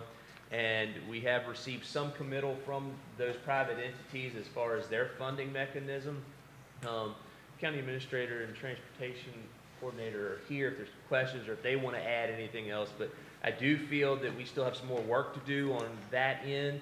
I would anticipate a request for an additional council meeting later in the month to be able to make a final determination. But if there's questions or any other information or input you guys want to. I do. We got Mr. Keaton and Ms. Oliver. Welcome. Good to have you here. Thank you for being patient, whatever. Can you share any pearls of wisdom you may have with us that you picked up? As Michael said, we had a good meeting yesterday with all the stakeholders. At the end of the conversation, we specifically asked them to send us emails of commitment today so we could share with the town council. And then we also have our work session tomorrow night, and our board's going to be discussing the same topic just to get an update as the town is tonight. We were receiving emails today. I received the last one from the county side from the Frontier Development, who's looking to develop a parcel for Wawa, and also Harrison and Lear, who's developing a parcel between the house and the Oaks Veterinary Clinic. So both of them have sent letters of commitment saying they basically agreed with the revised numbers. I believe Michael received the same for the parcels on the town side. Well, we had discussed the mechanics on doing this at the last committee meeting, Mr. Riddick, if I recall correctly, as to whether we have a special meeting or simply recess this meeting and reconvene at a later date to discuss this matter. The best way to do this would be to recess this meeting and just continue it to another date and time, which you should agree on tonight. All right. I do have a question. Yes, ma'am. Okay, you said the Board of Supervisors are having a meeting, no, your work session, you're gonna be discussing it. You said you've also communicated with the stakeholders. I wasn't at the meeting, but I did view it. I guess my question is, will the numbers still be the same? So they've given us, they've basically said they agreed in principle with the numbers that we discussed yesterday. We gave them the specific numbers that were presented at the council's work session. And so we're reviewing that. I mean, they gave us very generalized, but they basically agreed in principle with what the numbers that we had discussed yesterday with them. So will that mean that if they've agreed in principle, I don't really know what that means, does that mean that the town and county's numbers, will the county's numbers be adjusted? No, Does that took into account the county and town's numbers that were presented. So they've agreed to their share that was on the chart, and then it would be up to the town and county to consider their shares as well. Okay. The other question, we had asked last meeting about an extension beyond the November 1st. Yes. Do you have anything on that, Ms.? Correct. So at this point, I think it is the best way for the county to look at that would be that we would not want to request a formal extension at this time. I think we just need to go through the process that we have as expediently as we think reasonable for our bodies to pursue an answer and just get a response back to VDOT as soon as we are able to and wait for them to request an answer from us versus request a formal extension from them. Can you get an updated informational package to the town manager that could be shared with council prior to our reconvened session? If there's Yes, we'll have something to follow up with after our board meeting tomorrow. I cannot do it next week. Getting everybody's calendar together is gonna be like getting lawyers' calendars together for a trial. I could do anything beyond next week, probably, but I've got a vacation that I've planned for 6 months for next week. Other than that, I'm good to go. Does anybody want to throw out something? Michael, when do you think you would? Well, I you would mean, have it's once information? we review these emails and make sure they're in alignment, and then we kind of run that, you know, to make sure everything is straight there.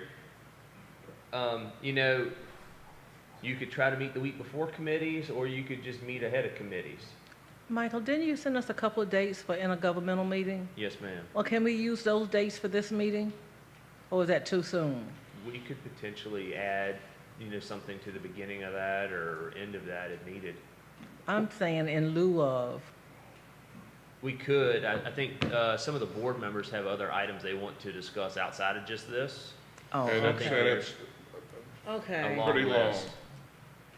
Perhaps we could do right before committee meetings or right as committee meetings end? Is that too late? I mean, that's the 28th. I mean, we would be able to make an official. We've got to vote make a that decision then. Right, Let's that would give us cut to more the than enough chase. time. And our board meets on the 17th, so they week could before. potentially take action on the county side of Okay. the request. And then it would give the town time to consider. Could we take afterwards. action at a committee meeting? This would This is be, a reconvened This is council an meeting. extension. Okay. would, Oh, shoot. would anybody not be able to meet at 2 o'clock the day of committees? What's committee? The 28th. I'm fine. I could do that. Make that. We'll do that. We'll plan to reconvene on the 28th at 2 p.m. and it'll be here, just like normal. All right. Is that gonna be long enough? I have just a quick question for Mr. Mayor. Yes, sir, please. Rough math, going backwards. I believe the ask from the town's portion, Ms. Oliver, was roughly $3 million, 2 of which came from the private development side, and less than $1 million, 900, math thinking, from the town side. Is that accurate? It ended up being approximately 900,000, which would be the town's funds for the future growth, and then approximately 1.4, which would be more attributable to actual development numbers. Okay. So it ends up being approximately a total of between 2.3 and 2.4 million. Okay, so we got, so roughly 900 on the town side and 1.4 on the development side, yes. Correct. So, Michael, and the commitments we received in principle today, did that cover the 1.4 side? I have to evaluate them further to make sure that they have committed to the numbers that we think they're committing to. That was at least the intention, Right, correct? and Okay. so that's where, you know, we got them late this afternoon. So that's the piece that I think we have to do some evaluation of to make sure that they have committed to what we think they're committing to. So we can have that answer defined and clear before council makes a decision. Okay, so hypothetically, we would be looking at, hypothetically, we have a commitment of 1.4 from the private developers, perhaps. But we'd be looking at funding $900,000 from the town for this project. Yes, sir. And then the intent would be to evaluate mechanisms that allow us to recoup that from these other parcels that have impact in this area through whatever legal mechanism we have through the development process. Worst case scenario, we recoup none. Best case scenario, we recoup all. Right, okay. And Ms. Ross, if you recall, I asked last meeting to be massaging some numbers and see what's going on. Yes. She is diligently working and Yes. has a preliminary mindset or idea of Yes, how sir. to do that already. Well, I just wanted to put that number in front of the council so that as we think about this, numbers obviously are important to me, guys. They always have been. I just wanted to share that number and so that when we get to 28th, we have an idea of what potentially we're looking at. Because on the 28th, we need to make a decision. It won't be a complete surprise. It won't be, Sticker shock. nobody will go, oh, I thought it was only $100. No, that won't be the case. We're looking at a $900,000 commitment and a 1.4 private commitment. Well, the other thing, Potentially. that's a very good point. The other thing, while we have this time to be thinking about the numbers aspect of it, be thinking about the intrinsic value of it as well and what we're going to be looking at, what needs to be done as far as these transportation improvements are concerned. The big picture is, as much as those numbers are important to you, and they are to me as well, the big picture as well, and I know they are to everybody else around here, that it can't stay the way it is now. We're going to just be behind the 8 ball more. Anyway, Yes, sir. that's my sermon from the mount, but I'll leave it at that. Any other comments or questions? Again, we thank y'all for coming, and I'm sorry it took so long to get to your item. But, Busy agenda. anyway, thank y'all. Any other old business to come before town council? Any other? We Yes, need sir, a Mr. motion to recess the meeting and continue it to 2 Good PM on October the 28th at this location. Chair will entertain a motion. So moved. Motion made by Mr. Collins. Is there a second to the motion? Second. Second by Mr. Gibbs. Further discussion? Can you call the question, please, ma'am? Councilman Pack, Yes. Councilman Brooks, Yes. Councilman Gibbs, Yes. Councilman Collins, Yes. Councilman Smith, Aye. Vice Mayor Butler, Yes. Mayor Bowman. Yes. If there's nothing else to come before council, meeting is adjourned.